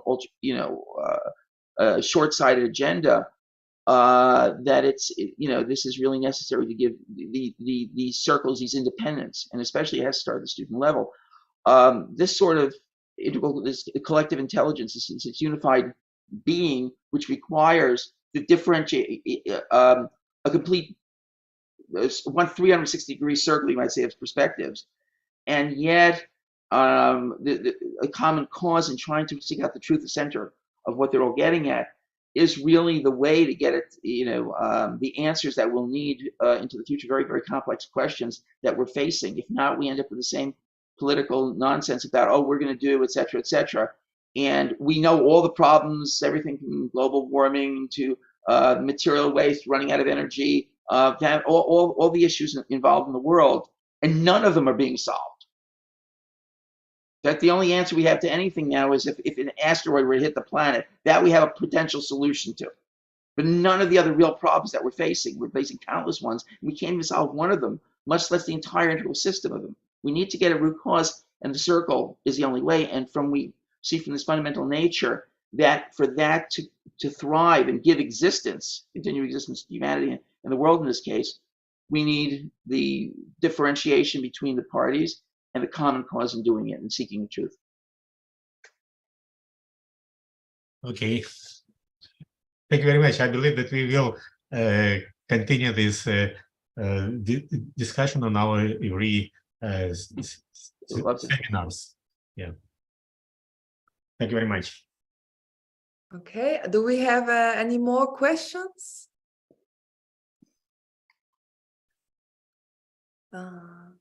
Maybe on social media.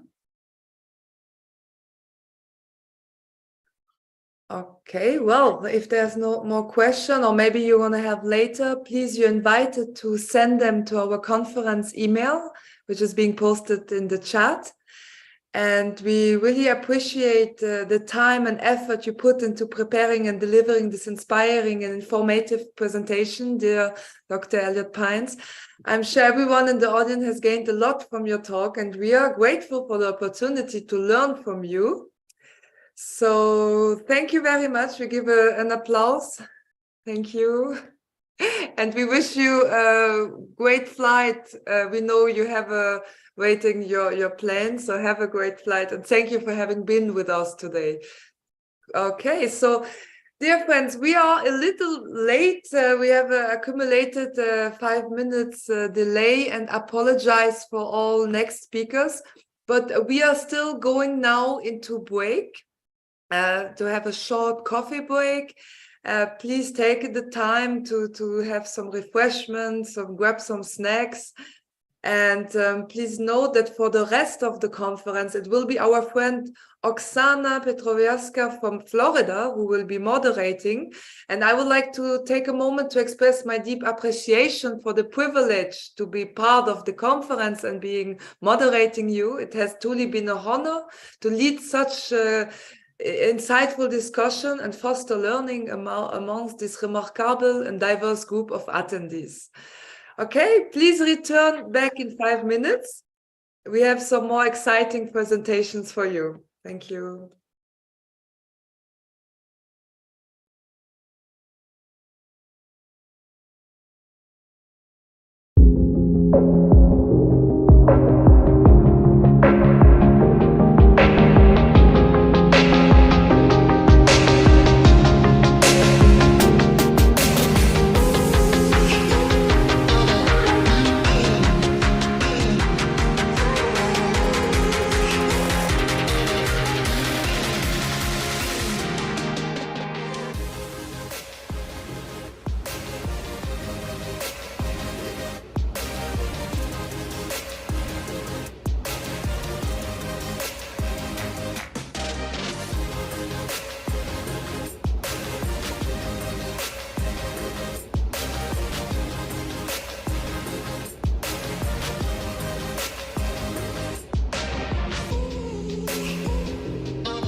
Okay. Should I start or it's not yet time? Okay. Hi, everybody. My name is Oksana Petrovska. I'm from Florida. I'm first time as a moderator, so excuse me if I just make some mistakes. So we remind you that there is a translation available. And for questions, please post them in our live chat on Zoom. or YouTube. They will be answered after the presentation.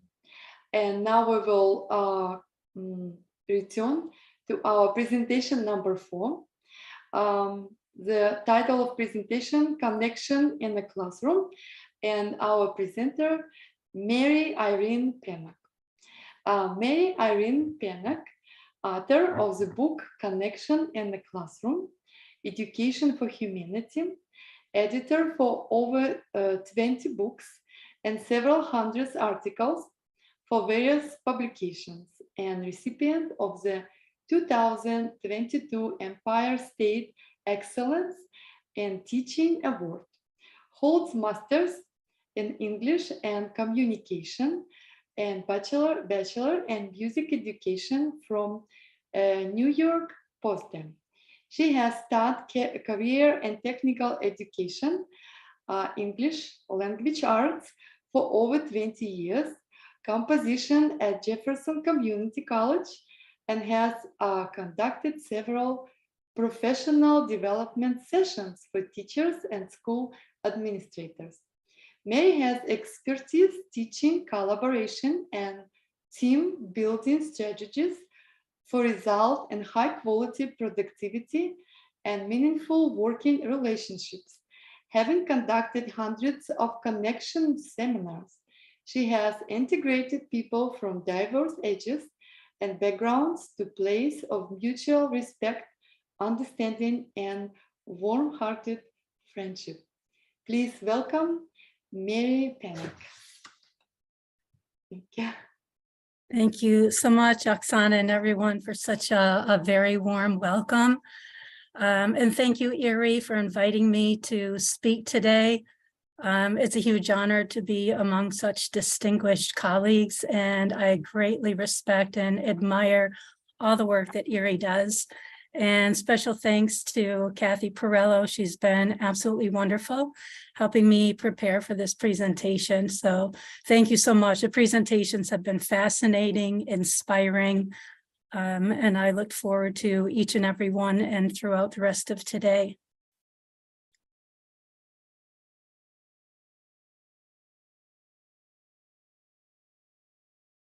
So again, my topic is connection in the classroom. Education for humanity. This is education for everyone, not just for the classroom. What I'm seeing is that, and I know we all see this, that education is in crisis. It has been. The world is in crisis. What I'm noticing in students is that they have a lack of empathy, no hope, and 5 to 10 years from now, they don't think that they will be here. They don't think the planet will be here, that we won't exist. Not only that, students don't know how to relate to each other in a meaningful way, and they don't care to.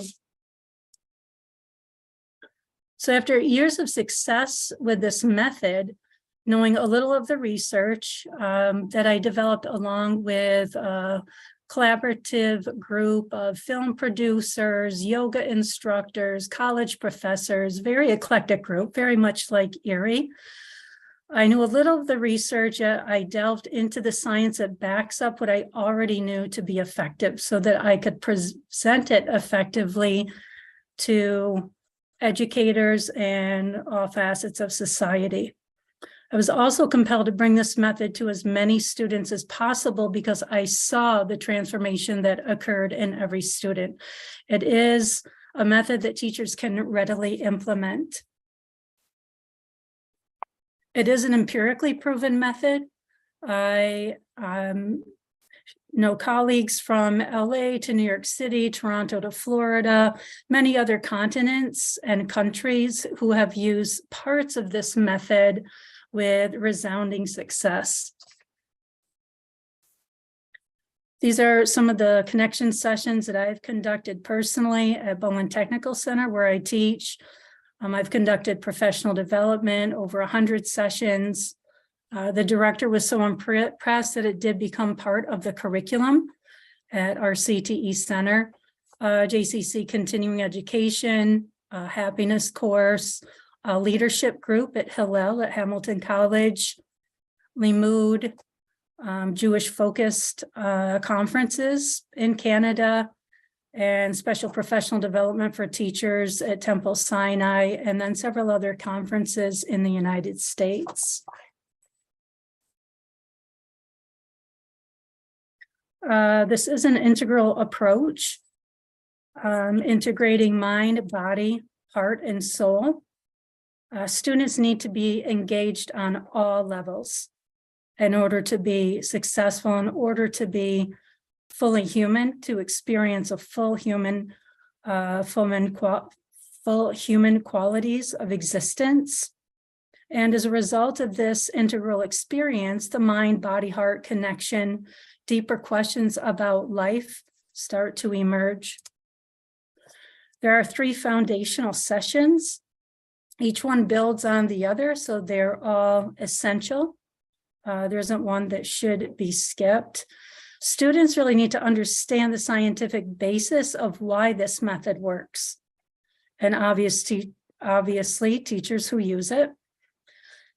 The content can be as sophisticated or as simplistic as a teacher chooses, depending on the level of the audience.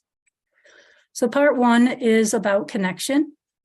Human beings are hardwired for connection. It is our natural state. I use simple images to demonstrate that connection is rooted in nature. This is very logical to students. This is just one example of schooling fish. They stay together for social reasons, to protect themselves from predators, improve foraging, and swim more efficiently. Of course, there's other examples in natures of single species and mutualistic relationships as well. There's many species of sharks, for example, and pilot fish that have that symbiotic relationship. Here is another example from the macrocosm to the micro. There's millions of examples in connection in nature that can be seen. As you're looking at what you're looking at here is mycorrhizal fungal mycelia that connects 2 or more plants. In this case, it's Douglas fir trees. It's a network in which some nodes or hubs have higher degree of connectivity. You'll see a similar image shortly showing social and emotional networks among people. Other examples students can easily relate to are the integral dependent relationship of our own body systems, skeletal, circulatory, etc. And as I noted earlier, connection is rooted in nature. It's a law of nature, as Dr. Tanner pointed out to us yesterday in her presentation. It's a natural tendency of human beings to want to connect to other human beings. Part 2 consists of influence of the environment. It's most important for students to understand that each person is an amalgamation of everything that they are exposed to, that this is what defines who they are. They are not as self-defined as they think. So my objective is to provide them with tools and behaviors so that they understand with what is shaping their lives at every level, emotional, mental, physical, even spiritual. This is just one of the many experts in the field of social and behavioral networks, Albert Laszlo Barazzi, as a leading expert. Others are Duncan Watts, author of 6 Degrees, A Science of a Connected Age. One of my favorite is Nicholas Christakis and James Fowler, authors of Connected, The Surprising Power of Social Networks and How They Shape Our Lives. This is where things get particularly interesting for students. Duncan shows in his book that we are no more than 6 degrees of separation from any person on the planet. Christakis and Fowler from a 30-year Framingham Heart study show that we are no more than 3 degrees apart from any other person on the planet. And Easley and Kleinberg, authors of Networks, Crowds, and Markets, Reasoning About a Highly Connected World, elaborate on the cascading effect of emotional contagion. Students become highly attentive when I explain that what they think, say, do, and feel affects a friend of a friend of a friend, following the 3 degrees rule of separation, someone that they don't even know at that 3rd degree affects them, and they are affecting others to that same degree. They are affecting complete strangers through their emotional and mental states. Most students can relate to this phenomenon by their familiarity with the butterfly effect. One class actually experimented with taking, it's an activity wave of compliments activity back to their home school. They complimented everyone they encountered in the halls, whether they knew them or not. And my students said as a result, the mood of the entire school was highly elevated just through this simple exercise and this principle of emotional contagion. One study comes from the Ash experiment at Swarthmore College in 1951. It's a classic experiment in social psychology. There was one naive participant and 7 Confederates. Students were asked which line, A, B, or C, was the same length as the target line. The naive participant answered last. In 12 out of 18 trials, a Confederate gave the wrong answer, conforming to the majority view. So students are able to see how instantaneous influence of the environment is. Other studies come from the aspect of mirror neurons, starting with Donald Hebb, the pioneer of neuropsychology. Hebb's rule, cells that fire together, wire together, is a pretty well-known rule. It's the most mentioned principle in psychobiology or behavioral science. Christakis and Fowler showed through this aspect of mirror neurons how unconscious mimicking occurs everywhere, where we're constantly melding our emotional states with those around us without even engaging with that other person. Whatever state gets introduced into the network gets amplified, very similar to Easley and Kleinberg's findings. And from Barsad's study, positive emotional contagion group members experience improved cooperation, decreased conflict, and increased perceived task performance. Also from Dr. Bradbury, co-founder of Emotional Intelligence 2.0, points to rodent studies that show that stress can have a lasting negative impact on the brain. Exposure to even a few days of stress compromises the effectiveness of the neurons in the hippocampus, an important area of the brain responsible for reasoning and memory. Weeks of stress cause reversible damage to neuronal dendrites. Those are the small arms that neurons use to communicate with each other. Yet, months of stress can permanently destroy the neurons in the brain. I'll repeat that. Months of stress can permanently destroy the neurons in the brain. In other words, they do not grow back. The science makes a much stronger impression on my students than telling them choose your friends wisely, which is true, or you're known by the company you keep. They start to formulate their own scrutinies and assessments of who is in their environment and what they're being influenced by just by sharing the science. Part 3 is critical. After sharing the research and science with students on how they're being constantly bombarded by negativity, they need to know what kind of tools they have available to them so that they can effectively create a positive environment, an optimal environment.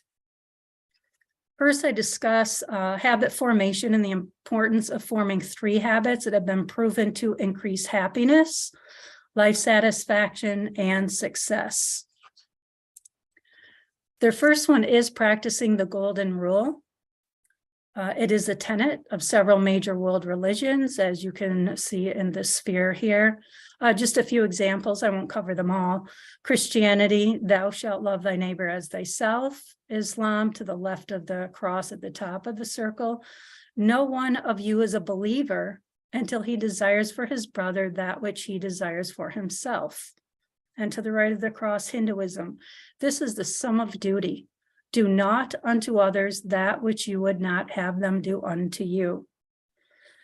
So my point, I don't introduce religion just simply to show that this is the belief system of many major world religions, is be kind to your neighbor, in so many words.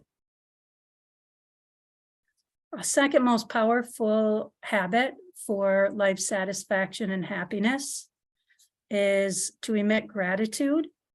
Research shows that gratitude literally rewires your brain to be happier.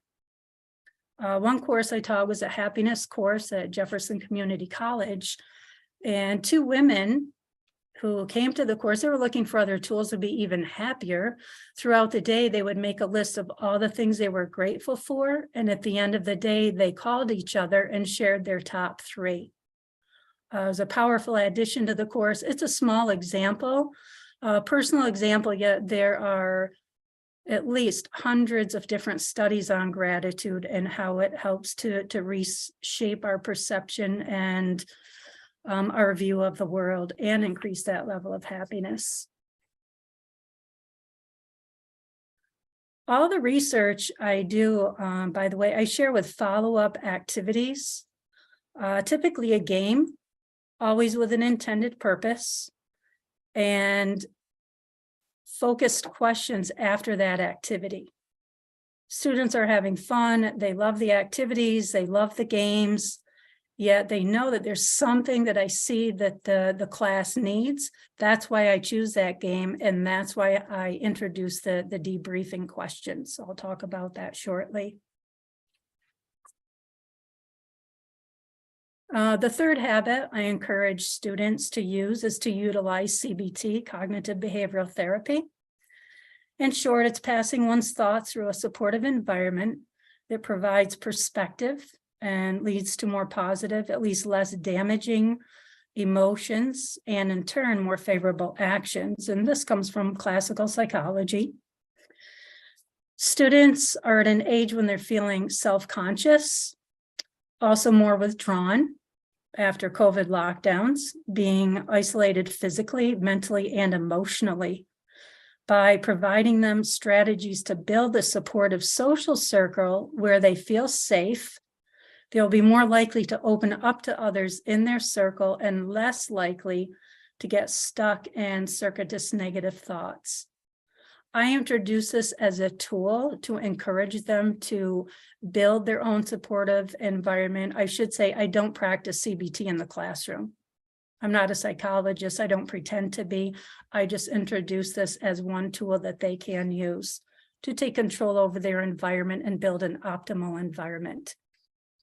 Many of these habits and qualities are ones I encourage them to seek out and their friends and the people around them. So their influence in the most positive way and a reciprocal way of how they are trying to influence the environment as well. So even with these tools and the research that I share with students, even with these few habits, they still feel overwhelmed and ask how they can create this environment considering the amount of negativity they're exposed to nearly every day of their lives. The key is the 10% factor. Scientists at Rensselaer Polytech Institute have found that when just 10% of a population hold an unshakable belief, their belief will always be adopted by the rest of society. Greater than 10%, this belief spreads like wildfire. Almost every student experiences this in at least one of their classes. We're in a class of, say, 20 students. If just 2 students are disruptive, it can throw off the entire class. So this makes sense to them. They see examples of this in school. The knowledge of this 10% tipping point gives students the ability, the power to shape their social environment by having others adopt the same positive behaviors and habits that they themselves have initiated. So far, the research I covered opens the minds of students and engages the body through connection activities. They need to experience the information, not just hear the lecture and be exposed to the studies and the research, but they need to experience it on their flesh. That's why the connection activities are so important. I don't delve into that aspect in this presentation. There's several books on connection and icebreaker activities. The connection circles are the most powerful aspect of the method, where students experience the heart and mind integration. It is a place where students really open up to each other and over time begin to develop a high level of sensitivity to one another. And there's a few basic rules. They're very simply stated, and there's no wiggle room. I personally don't sit in the circles. I teach 11th and 12th grade primarily. If I do have a group that's not staying focused, I will just pull up a chair and very nonchalantly introduce myself into the circle, just to establish that flow again. I find if I'm sitting in the circles, all eyes are on me. It's teacher-student response. That's what they're used to. I do listen in and take a pulse on what's happening in the circles. They're very revealing, as well as those connection games. Very interesting to see what leaders emerge in the classroom, the reticent students, and so on.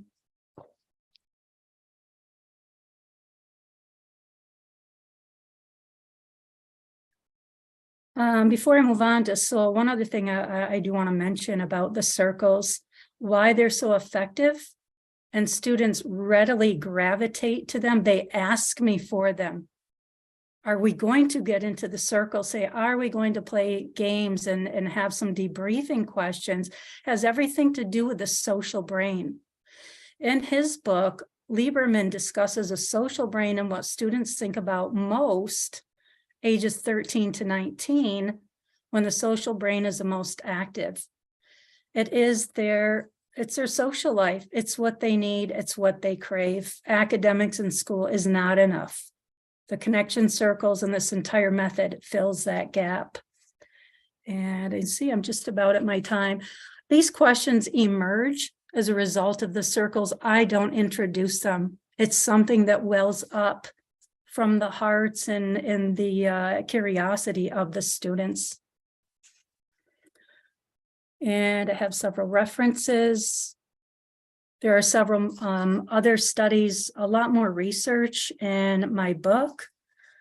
I wrote this book with teachers in mind, teachers that don't have a lot of time. I don't know if you can see me. It's a fairly thin book following Edgar Allan Poe's rules for a great short story. Can be read within 2 hours, within one setting, and all the elements are wrought to produce an overall effect. And the effect is heart and soul connection for my students. So in summary, when students are able to develop those relationships, discover where they fit in, and find meaning in their lives, they will have hope for the future. I'm very emotional about this topic. It is very, I'm very passionate about it. And I'm so grateful to have shared what I've discovered and share a bit about my students as well. So thank you, everyone. I'll be very happy to take questions if anyone has any. Thank you very much, Mary. That's such an eye-opening presentation. And it's just, you know, I related to you because when my daughter was 16 and I said that you had life and I have no life, and now she's 25, so that's past, you know, but I totally understand, you know, teenage years, it's really, it's not easy. If we have any questions for Mary, please. Yes, we do. And again, it has been, as you can all see, such a delight to work in this area of integral education with Mary Pennick. The first question, Mary, is Kathy, I'm sorry, you just muted your mic. Sorry about that. It's okay. How well does this method work with different age groups? Can you please give us an example?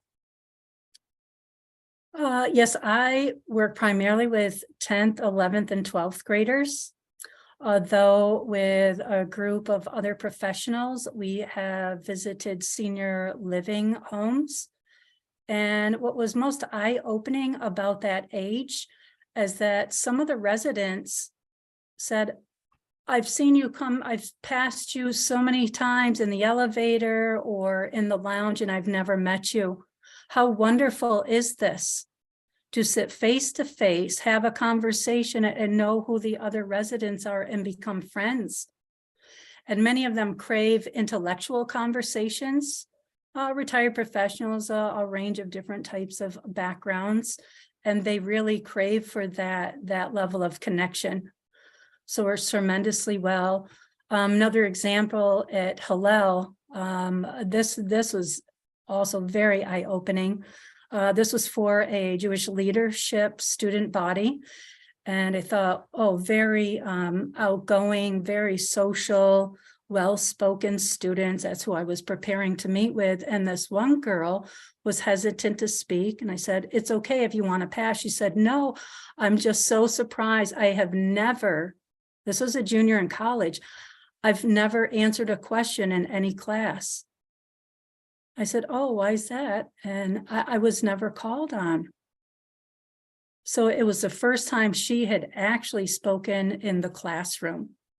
Very eye-opening for me. This method works from birth to the most senior age, all ages. Mary, thank you. Another question, what do you think prevents students from being engaged at school? Definitely it's complex. I'll mention one factor that I'm familiar with from my research. Catherine Price studied cell phone use over the course of 3 years. And in her article, I believe the title, Cell Phones, the New Addiction, it's greatly disrupting students' ability to think. Because upon awakening, we're in a theta alpha state. It's a very highly suggestive state. And for students, and I've seen this in adults as well, if the first thing they do is they grab their cell phone, all the likes and the shares and whatever they're clicking on releases dopamine, and it's rewiring the brain to become addicted to that dopamine effect. When students don't have their cell phone, they go through withdrawal. I see anxiety, fidgetiness. I don't allow cell phones. I'm not feeding into that addiction. They bring them to school, but they have to put them away during instruction. I know there's different views on that, and I appreciate those. Some work very well. And what I'm also noticing, students can't retain longer bites of information. They're used to snippets. Click, get this, click, get that, even of Mice and Men unit I was teaching to seniors. They couldn't remember one day to the next. This major characteristics, it's a novella. Probably most of you are familiar with of Mice and Men. It's not a complex text. There's a few main characters, and they couldn't remember. Taking notes, study guides. I think it's because they're used to just quick little bites of information, but the cell phones are disrupting that theta alpha state. And I think that's a huge factor based on what I've read from Catherine Price. I'm not an expert on that, but her work is fascinating. Oksana, do we have time for one more question for Mary? Oh, well, do we have time for one more question? Yes. Okay. All right. The question is, Mary, what technique helps students move beyond personal self-improvement to feeling part of a larger whole?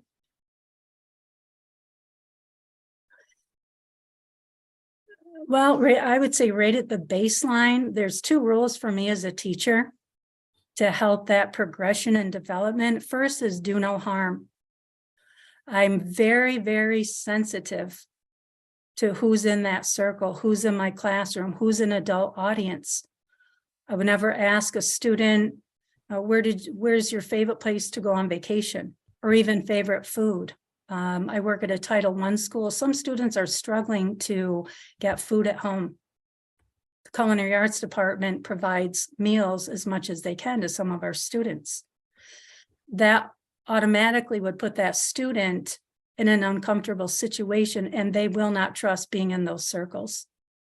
So first rule, ultimate sensitivity to the audience, do no harm. And the other is to make no assumptions.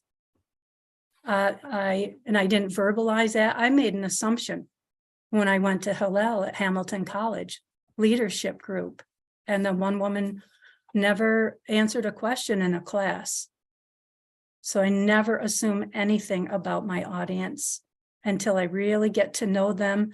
That way they feel safe, they feel secure. If that circle is not safe, then it's upward battle. They may never feel safe.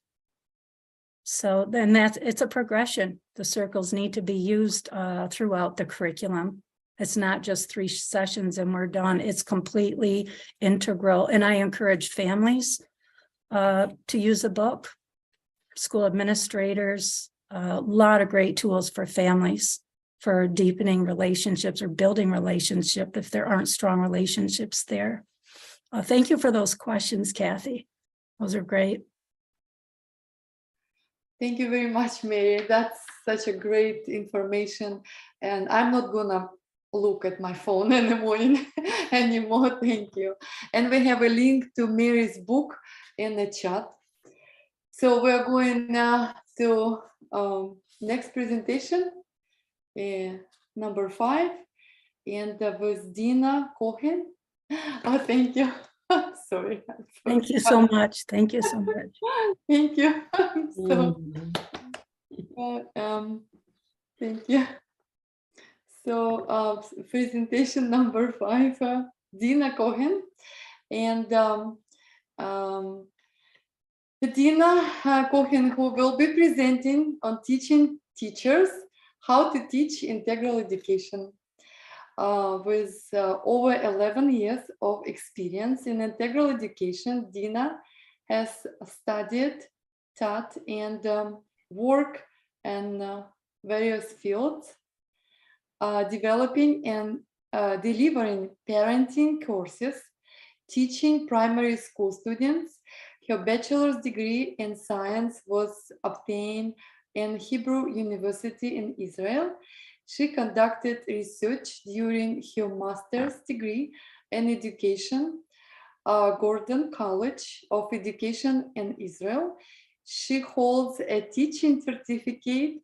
In addition, she holds certificate in computer science and business management obtained in Australia. Dina is an expert in developing and delivering connection games with youth. During the COVID era, she was part of a team that developed Zoom connection games, educational content in virtual worlds, and delivering game gamification courses to children, teens, and adults on Zoom. Currently, Dina is an English teacher in primary and junior high school in Israel. And she is also working with a startup team financed by the Israel Ministry of Education, developing social content and Minecraft computer games for schools. So we presenting Katie Pirella will be interviewing Dina. Thank you. Well, hello everyone again. As you know, I'm Kathy Pirello. I'm a retired teacher of 30 years and have worked with integral education for the past 7 years with many of these wonderful people.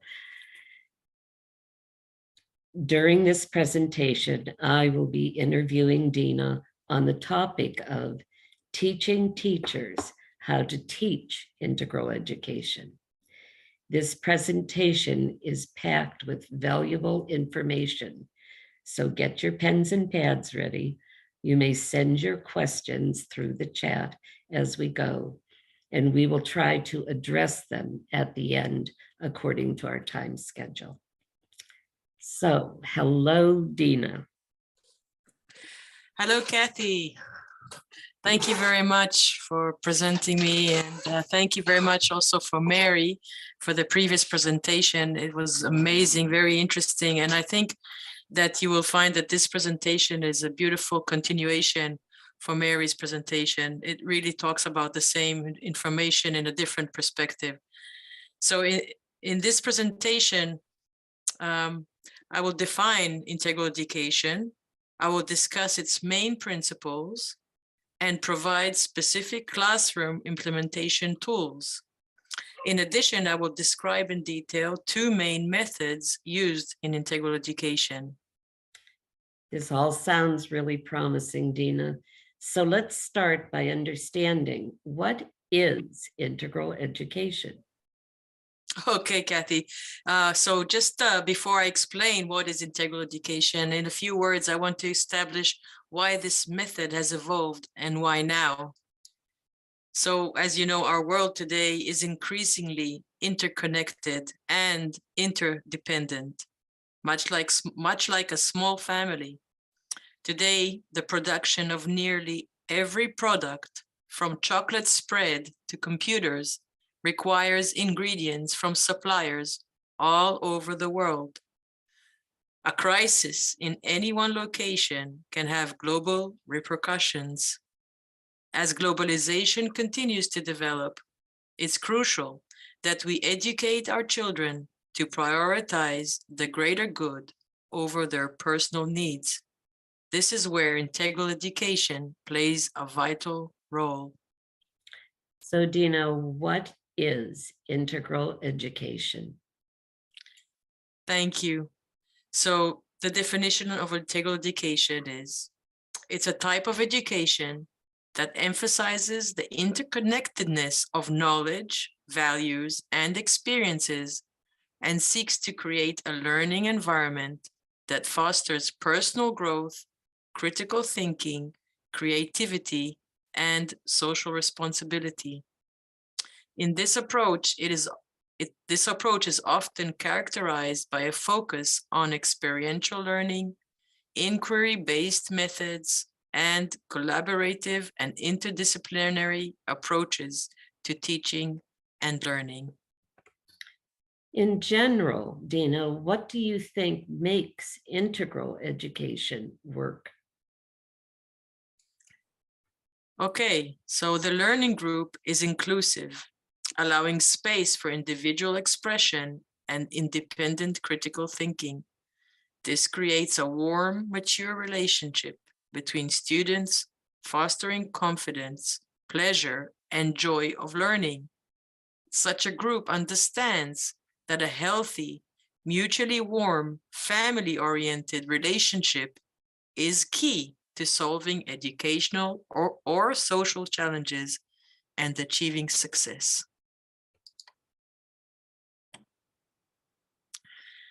Integral education principles benefit both students and educators by creating an environment where everyone has a place and is valued for their unique contribution.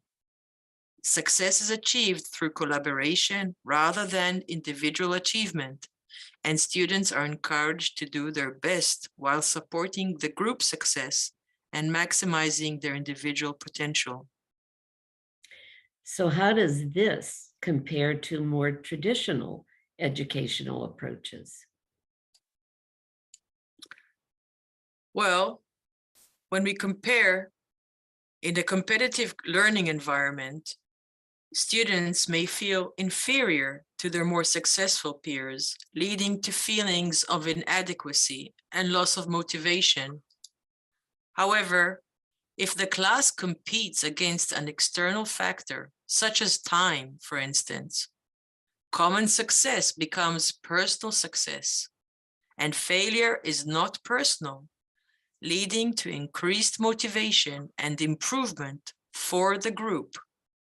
In contrast, competition against each other motivates very few, and discourages the rest. How exactly do we do this? What are some of the main principles of integral education? Yes, thank you, Kathy. There are many principles in integral education. I will go through a few. So the first one will be teach students to prioritize the common good over their personal gain by cultivating compassion towards others. This principle is implemented through various tools, including connection games, discussions, personal examples, sharing personal experiences, and role-playing. For the second principle, I would like to quote Galileo Galilei. He once said, "You cannot teach a man anything. You can only help him to find it within himself." Education, therefore, involves a student learning on their own with the support of an environment created by their parents and teachers. To facilitate this learning, educators should present various situations for the child to learn from, using tools such as reflection, discussions, personal experience, and role-playing. Educators should also be creative and leverage the child's environment, including their peers, other educators, parents, and more.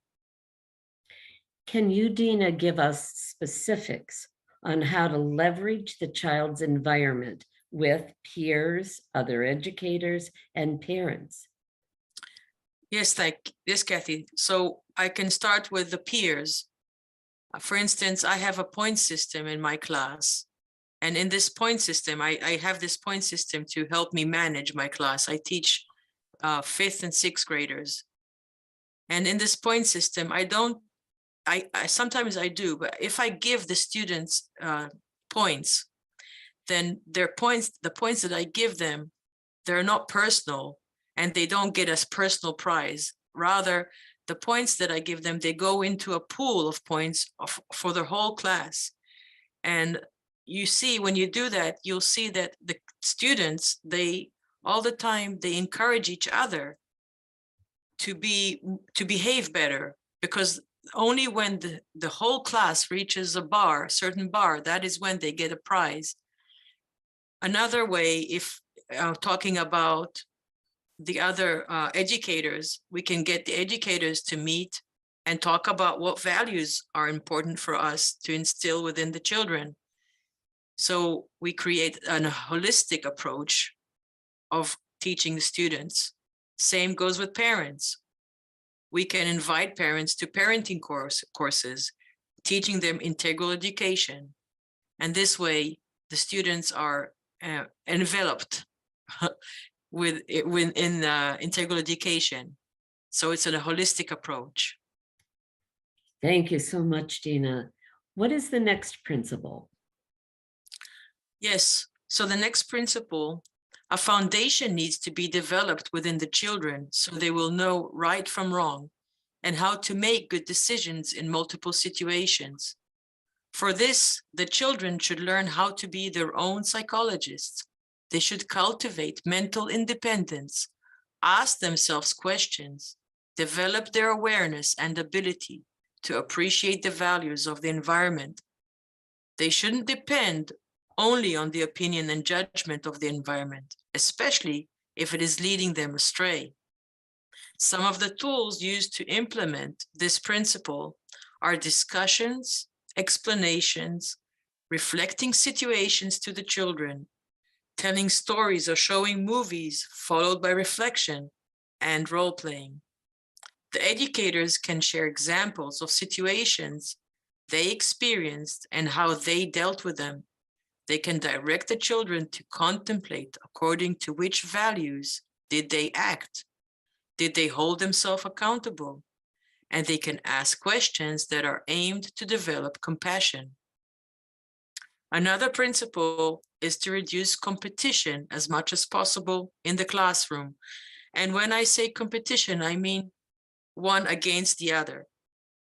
So instead of competitive environment, consider using a point system with prizes for class management where the whole group receives points for their performance, or each student can receive points, but their points are combined into a class pool, and the whole class receives a prize once they reach a certain goal. If necessary to grade students' work, try grading the group rather than individuals. Consider using connection games to promote cooperation and positive interactions among students. And we will discuss the connection games in more detail later. Another principle is that the children should feel that the educators are their partners and they are not against them. This is a very important principle. So treating children as partners and asking for their input on meaningful issues can help them feel valued and respected. Meeting the children at eye level, treating them with respect and fairness, and avoiding power dynamics can also help build positive relationships between educators and students. Practice transparency, share and explain your actions. What do you mean when you say transparency? Transparency, I can give you an example that will explain. In my class, the children were playing a nasty game against one of the kids. They had this game that they were, when the kid touches one of them, then they transfer the touch as if they're infected, and they transfer it from one child to another. This game was terrible in my eyes, and I shared with them an experience that I had. I told the children, you know, when I was your age, exactly, when I was in the 6th grade, I did the same thing. In my class, the kids, they did this to a girl, and it went on for a week. And the first day I didn't join, I thought it was terrible. The second day I didn't join. The third day I did not join. I only joined after the 5th, maybe. I think the 5th day I joined, and it was more and more children joined and joined. It was like a huge peer pressure on me. And I was afraid that if I won't join, then they will be doing it against me as well. So when I shared this with the children, they understood, number one, that they're not doing anything super special, that this thing, even though it's terrible, other people did it before. And it helped them to understand this. And also it helped them understand what a huge impact this can be, because I remember this, I'm 53, I remember this until now. I even went to that girl and I apologized for our behavior 20 years ago. I think this helped a lot for them to stop this behavior. Other ways to help the children feel as your partners could be, if you feel anger or frustration, take a break, respond only after the emotion has subsided. Reacting in the heat of the moment can often result in an unproductive response. Give yourself some time to calm down, take a few deep breaths, and then resume the conversation or activity with a clear mind. Another thing is, instead of directly blaming children for their misbehavior, try to address challenging situations indirectly. This can help prevent resistance and defensiveness from arising within the children, allowing them to better process and learn from the situation. Sharing personal experiences can be a powerful tool to help children relate to the situation and understand it from a different perspective. It can also help build trust and rapport between the educator and the children, as they see the educator as someone who is willing to be vulnerable and share their own experiences. By doing so, the children may also feel more comfortable opening up about their own experiences and feelings. Dina, again, what do you mean when you say a personal experience? Oh, okay. So Kathy, I think we covered that in the previous example when I spoke about the girl in my class. Yes, I thought you might want to do another one, but that is fine. Thank you, dear. Thank you very much. That was very meaningful to hear, and we appreciated it. Thank you. So people mostly learn by example. So be what you want others to be. Lead by example with love. Compliment others genuinely. Be patient and set clear boundaries with kindness. What does that mean, Dina? Set clear boundaries with kindness. Well, number one, we need to establish that boundaries are very important. But I'm not going to talk about that right now. But how do we bring the boundaries? And how do we do it with kindness? We want to bring it with kindness because, like I said in the beginning, we want the children to feel that the educators are their partners and not against them. So I can give you an example. When I bring the rules of the class in the beginning of the year, I don't just dictate the rules onto the children. We discuss them, we understand their necessity, and we agree to make an effort to follow them. And a good example will be listen when someone else is speaking. This is a very important value that we keep talking about again and again in a kind manner. Another thing is that the child's behavior is a reflection of their education. So if they struggle to handle a situation, it's likely due to a lack of preparation. Rather than blaming the child, educators should see undesirable behavior as a signal to address gaps in the child's education. Dina, thank you for going through the principles and the tools used to implement integral education. Can you now give us specific methods that you found to be successful? Sure, Kathy. I would like to emphasize two main methods that are used when teaching integral education. The first method are called roundtable discussions. So in integral educations, groups are able to solve educational or social challenges only if they first establish close and warm relationships. Therefore, the educator needs to remember that every discussion's primary goal is to create an atmosphere of equality, sharing, closeness, and connection among the participants. When a discussion is conducted in this way, it frees the children from the need to prove themselves, to stand out and be heard at the expense of others. The discussion allows them to express themselves in different ways, learn to listen to others, contribute their uniqueness to the group, and be part of the whole. During the discussion, there is no one correct answer or no one opinion that prevails, but rather a group attempt to reach a shared agreement that includes everyone's opinions. In the end, no one can attribute the outcome to themselves. Everyone feels a sense of belonging to it. From a learning perspective, this method has many advantages, such as developing the ability to express oneself and convey a message, mutual enrichment of ideas and linguistics, and providing tools for collaborative learning. So here are the main principles for conducting roundtable discussions according to integral education. Discussions are conducted in groups of 8 to 10 members. In every group, a facilitator and a secretary are appointed.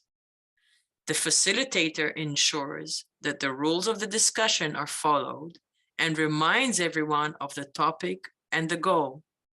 The secretary documents and summarizes what was said, so the group can present their conclusions to the rest of the class at the end. And here are the main rules of the discussion. A discussion is conducted using a tool of active listening sometimes called a talking stick. It can be. What do you mean actively listening? Oh, okay. Actively listening. So actively listening means that I'm not just being silent when the other person is speaking and maybe thinking at the same time what I want to say. No, that's not actively listening. Actively listening is when I'm being attentive to the person that's talking. I'm really listening and trying to understand. I try to feel what that person is trying to convey. And that is actively listening.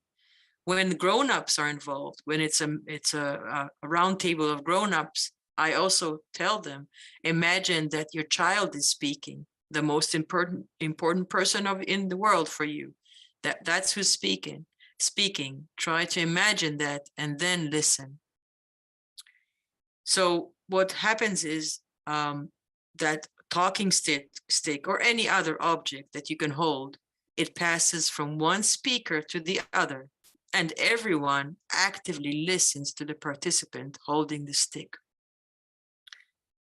Another rule would be every participant expresses their opinion without contradicting, rejecting, or criticizing the ideas of others. We don't have to agree with the other people's perspectives. All we do is we add our own opinion to the pool of ideas that has previously been mentioned. Each speaker, that's the last rule, each speaker should try to be concise, to give time and space for other speakers. It is desirable to reach a general shared agreement while considering the opinions of the group members. However, it is not mandatory to arrive at a conclusion that everyone agrees upon. Even the lack of agreement promotes ongoing critical thinking and dialogue. The important part is the discussion itself. It is important to end every discussion in a positive atmosphere, even if we did not reach an agreement. And this can be achieved through connection games, singing together, or shared dance, and so on. Please, Dina, would you explain what you mean by connection games? Okay, yes, connection games. These are my baby. I love connection games. Yeah, so connection games, they are challenging activities with goals and rules that promote interdependence and cooperation between the class members.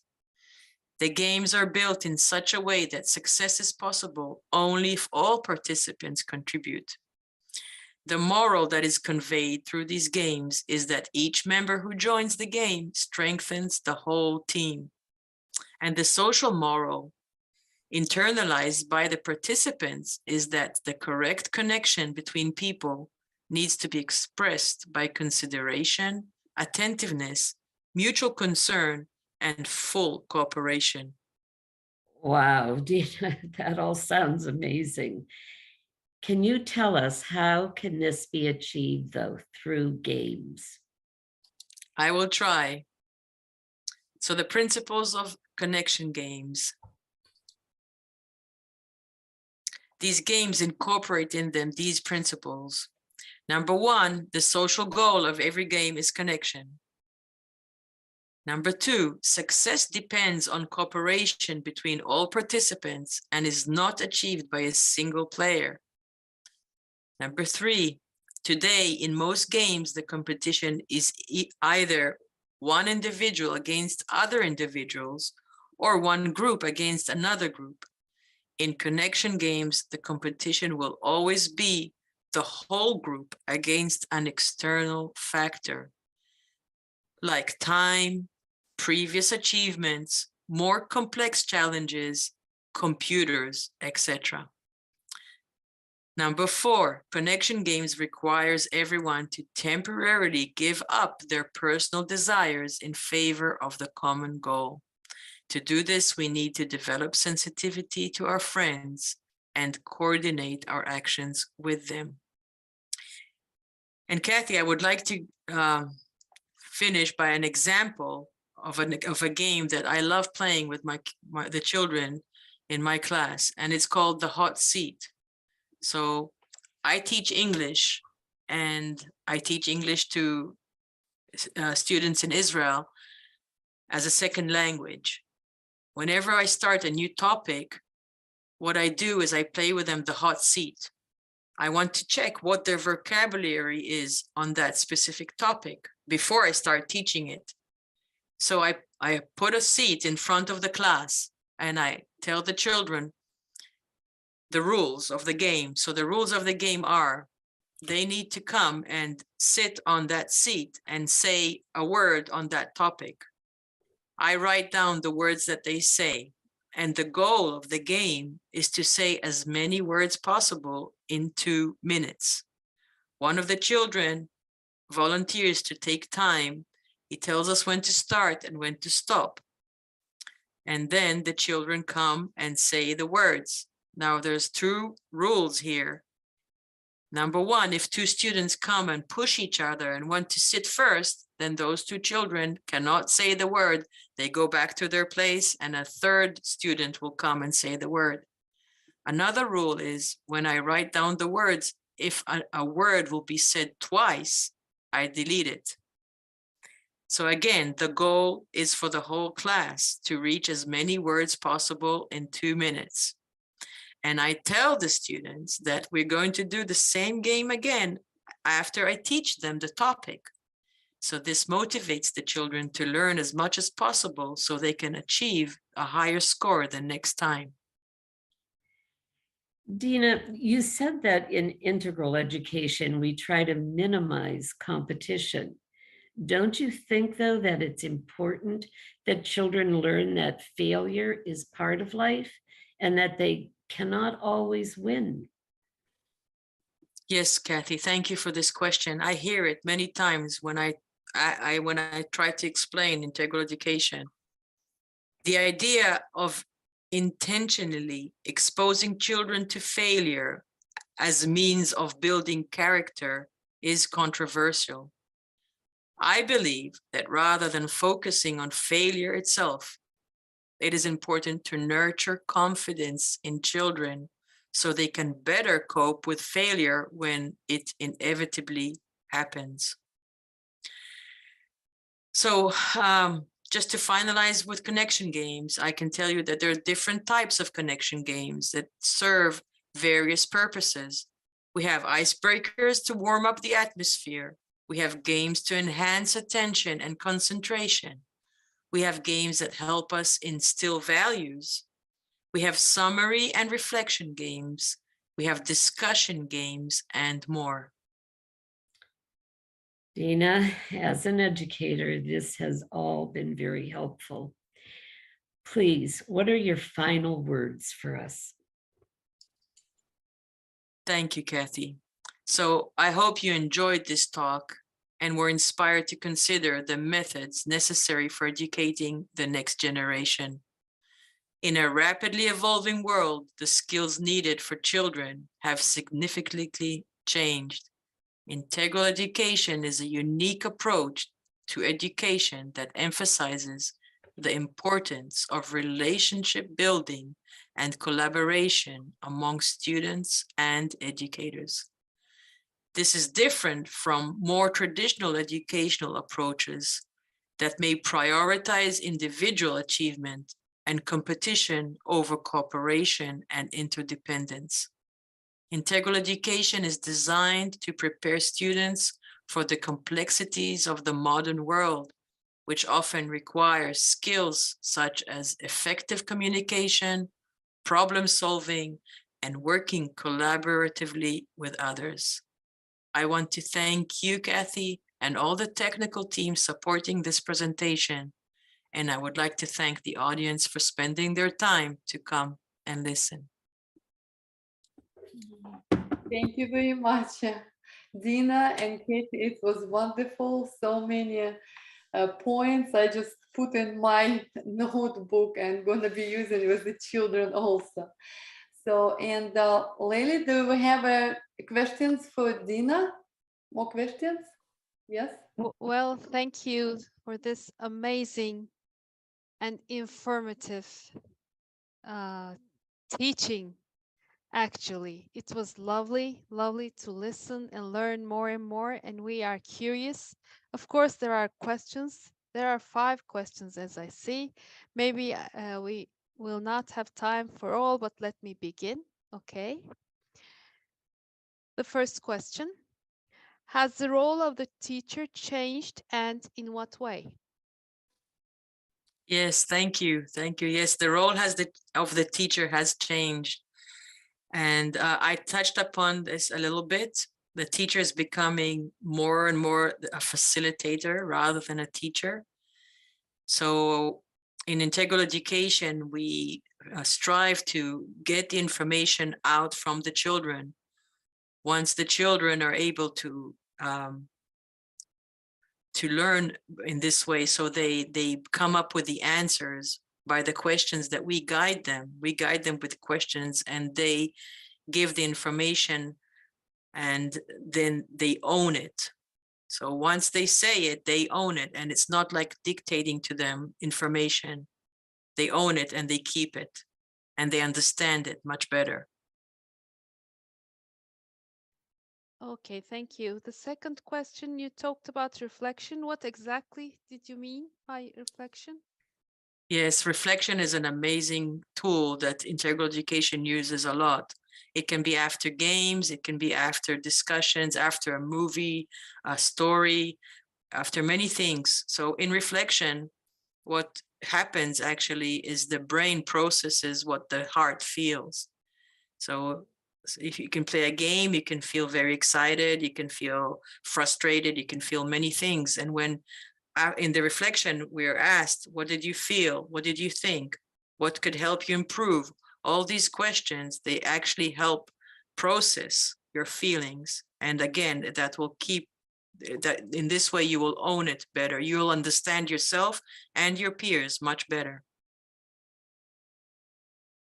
Well, another question. How can integral education help address social and environmental issues in our world today? Okay, so integral education, it doesn't address those issues directly, but it will help solve many problems because of the way that people discuss things. So in integral education, the discussion, you actually come up with an answer that is, it's built from the point of view of many, many people together. And always when the point of view of many people, like a puzzle, each person brings their own point of view, and then like a puzzle, they create the correct answer. And it's always more correct than just one person's answer. Okay, and if you don't mind, another one, please. Is there a benefit of modeling this method for the group prior to active participation? If so, how could this be done? Maybe you can ask it in a different way so I can understand. I'm sorry. Or maybe repeat. Okay, I will repeat. Is there a benefit of modeling this method for the group prior to active participation? If so, how could this be done? So if you mean modeling as in when the educators, they get together and they decide on what they want to teach. And if I do it by myself, it's impossible. I won't be able to teach integral education if I create the content by myself. The content needs to be created in connection in order for it to bring connection. And this is very interesting. People that just hear this and have not been exposed to integral education, it's hard for them to understand. I know this because I was the same. I was always not cooperating with other people. I know the answers better. I used to work on my own and I did everything on my own. And this is before I learned about integral education. After going through courses of integral education, I learned how much that was a mistake. And ever since today, I cannot create content on my own. The content that I create on my own is terrible if I compare it to the content that I create with other people together. It's just, it's magic.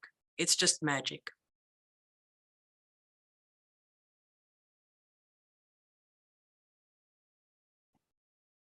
Thank you very much, Dina. You know what? actually presentation when you did with Katie, it was absolutely different. It's even felt different. So when you together was presenting, it's just different. I guess it was integral presentation. Yes, yes, yes. And even this one is not easy for me because I don't like lecturing. I like when I ask the questions and everybody participates, then everybody feels good. That's the best. But at least I had Kathy with me, and this was integral. Thank you very much, everybody. Thank you very much. That was really insightful. Thank you. Do we have more time for questions? So it's just the last presentation, right? So we have a last presenter. Her name Nur Daini Bindi Bukharadin, and she is not present with us. So I will read the title of presentation, Press Methods and Innovation to Escalate Numbers Arrangement Skills in Ascending Order Among Preschoolers. And Nur Daini is highly accomplished educator from Malaysia.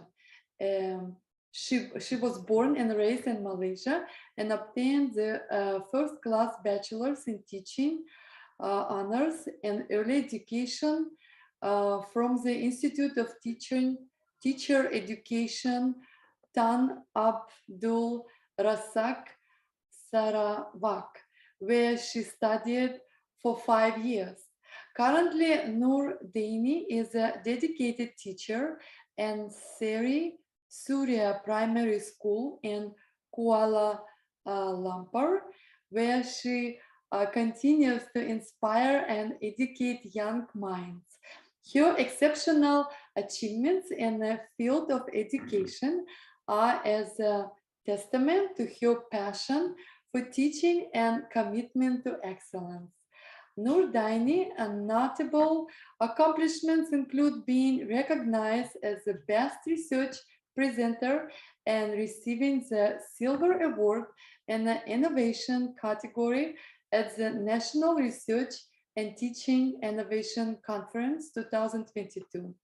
She was also awarded the Platinum Award in the Innovation category at the International Symposium on Child Education 2022.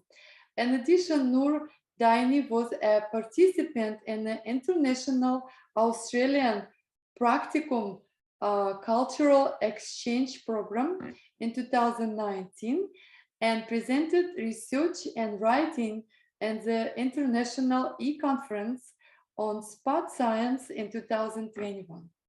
Her outstanding work in the field of education was also recognized with a Bronze Award in Innovation category at the National Conference Research, Innovation and Creativity in 2019.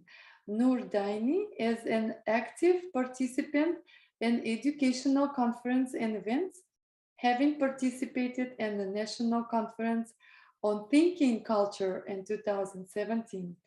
Her dedication to the field of education and her impressive accomplishments make her a valuable asset to the academic community. And now, please, the presentation. Thank you. A very good morning or afternoon, everyone, and welcome to my presentation. First of all, let me thank you all for watching this video. Let me start by saying a few words about my own background. As you can see on the screen, my name is Nur Daini Binti Bahardin, and I am a proud preschool teacher at Seri Surya Primary School in Malaysia, and my academic rank is Bachelor of Teaching, specializes in early childhood education.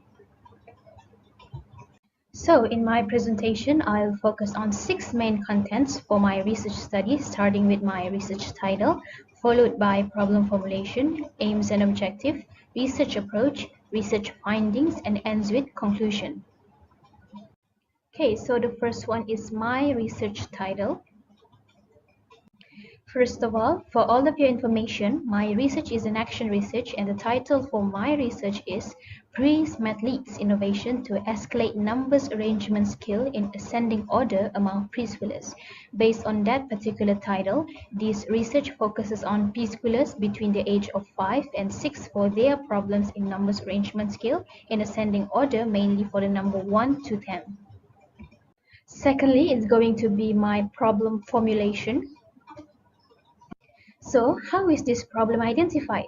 The numbers arrangement skill problem was identified through written reflection after a teacher has successfully implemented their lesson plan through the weaknesses and future improvements stated. As you can see for the first one, it was identified when math as the main subject showed that only 11 out of 16 preschoolers achieved the lesson objective. Meanwhile, for the second one, where math as an integration also shows 11 out of 16. It was more serious when I found out that 5 preschoolers that doesn't achieve the objective for both lesson plan is the same person. So that was when I realized I should plan a solution to overcome this problem. So my third presentation is going to be about the aim and objective for my research study. What is my aim and objective for this research study? So the aim for this research generally is to help preschoolers to improve their skills in arranging numbers 1 to 10 in the correct order or in ascending order. Meanwhile, my objective specifically is to escalate the skill of arranging numbers 1 to 10 in ascending order through the use of my innovation called Pre-SMART Leads innovation. Next, my presentation is going to be about designation of purpose or research approach of my study. So, before I start planning on an effective solution, I used a research model, namely Chemist and McTaggart model, as a guide for me to do this action research. So based on that model, I have gone through 4 phases where first I reflected my teaching and learning processes and identified the problems available and used a 2 data collection method to strengthen my statement, and then proceeding to plan learning materials that could help these preschoolers based on learning theories, past studies, and so on. After that is the action phase where I tested my innovation for my participants for weeks. And lastly, it ends with observing phase where I observed some improvements among my participants using 2 methods, namely worksheet and observation.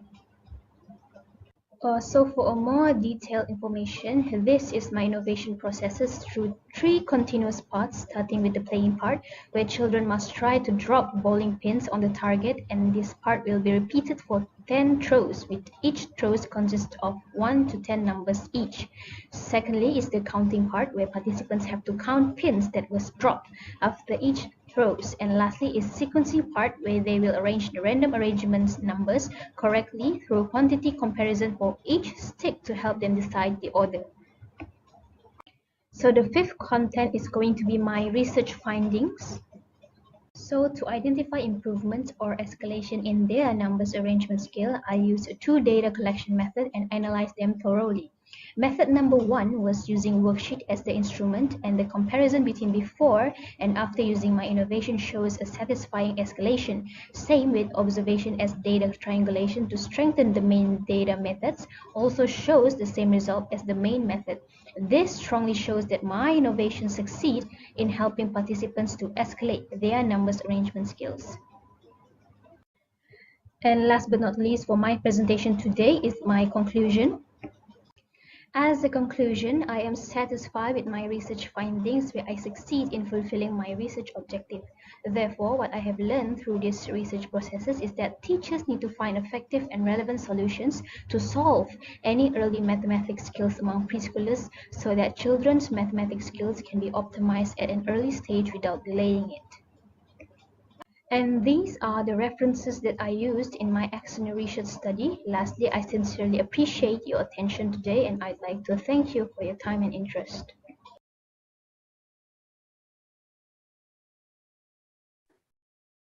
Okay, friends, because of the time, we don't have any questions for, oh my gosh, I forgot the name, for the нуждание.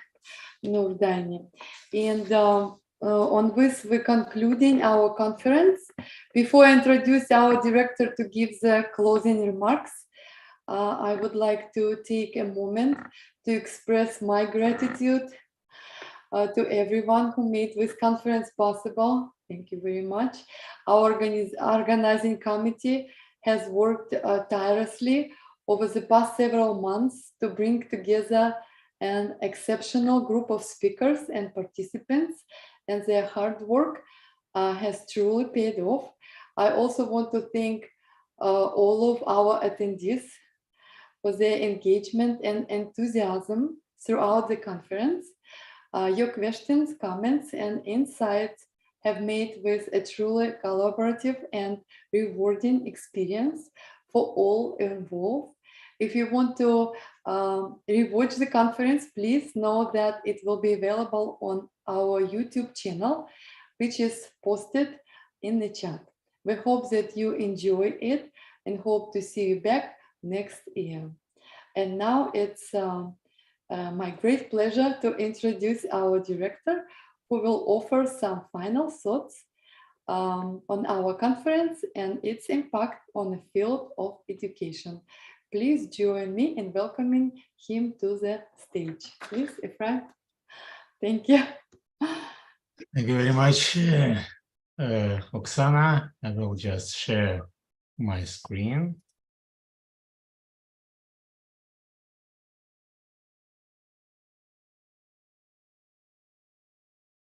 Okay, so dear friends, ladies and gentlemen, our esteemed educators and distinguished guests, as we gather here at the very end of the Integral Educational Conference, I would like to express my deepest gratitude to each and every one of you for your invaluable contributions, insights, and commitment to the advance of integral education. Over the past 2 days, we have listened to inspiring presentations and collaborated on innovative ideas aimed at transforming our world educational system. Thanks to our outstanding presenters, we have embraced the holistic and synergetic principles of integral education and have recognized the importance of combining the intellectual, emotional, physical, and spiritual dimensions of human development. We must remember that true impact of this conference lies not just within these virtual walls, but in the changes that we will implement in our classrooms, institutions, and communities. Let us continue to advocate for a more inclusive, comprehensive, and compassionate approach to education, empowering our students to navigate the challenges of the modern world and lead peaceful, meaningful, and purposeful lives. Thus, our conference already came to an end. This is just one additional step of our collective journey towards creating a bright and more inclusive future for us and for our kids. Let us remain connected, supporting one another in our shared mission to advance integral education and transform the lives of our students and the society as a whole. I'd like to express once again special gratitude to all the outstanding presenters and to the conference organizing committee, which includes Professor Valentina Evganaeva, Jasmine Flum, Katie Pirella, and Victoria Lee. Our wonderful translators team leads by Sergei Tukubayev and includes also Natalie Kulgavin and Elisa Kogan. The great technical and broadcasting team leads by Nan Bress and Pavel Sviridenko. Our lovely moderators were today Jasmine Flum and Oksana Petrovskaya. And yesterday we have Gianni Parnes and Lucian Lucian. Please stay in integral touch and be blessed. See you on our next meeting and conference. Thank you very much. Thank you. Thank you, Professor and all. Thank you, everybody. Yeah. Goodbye. Goodbye, everyone.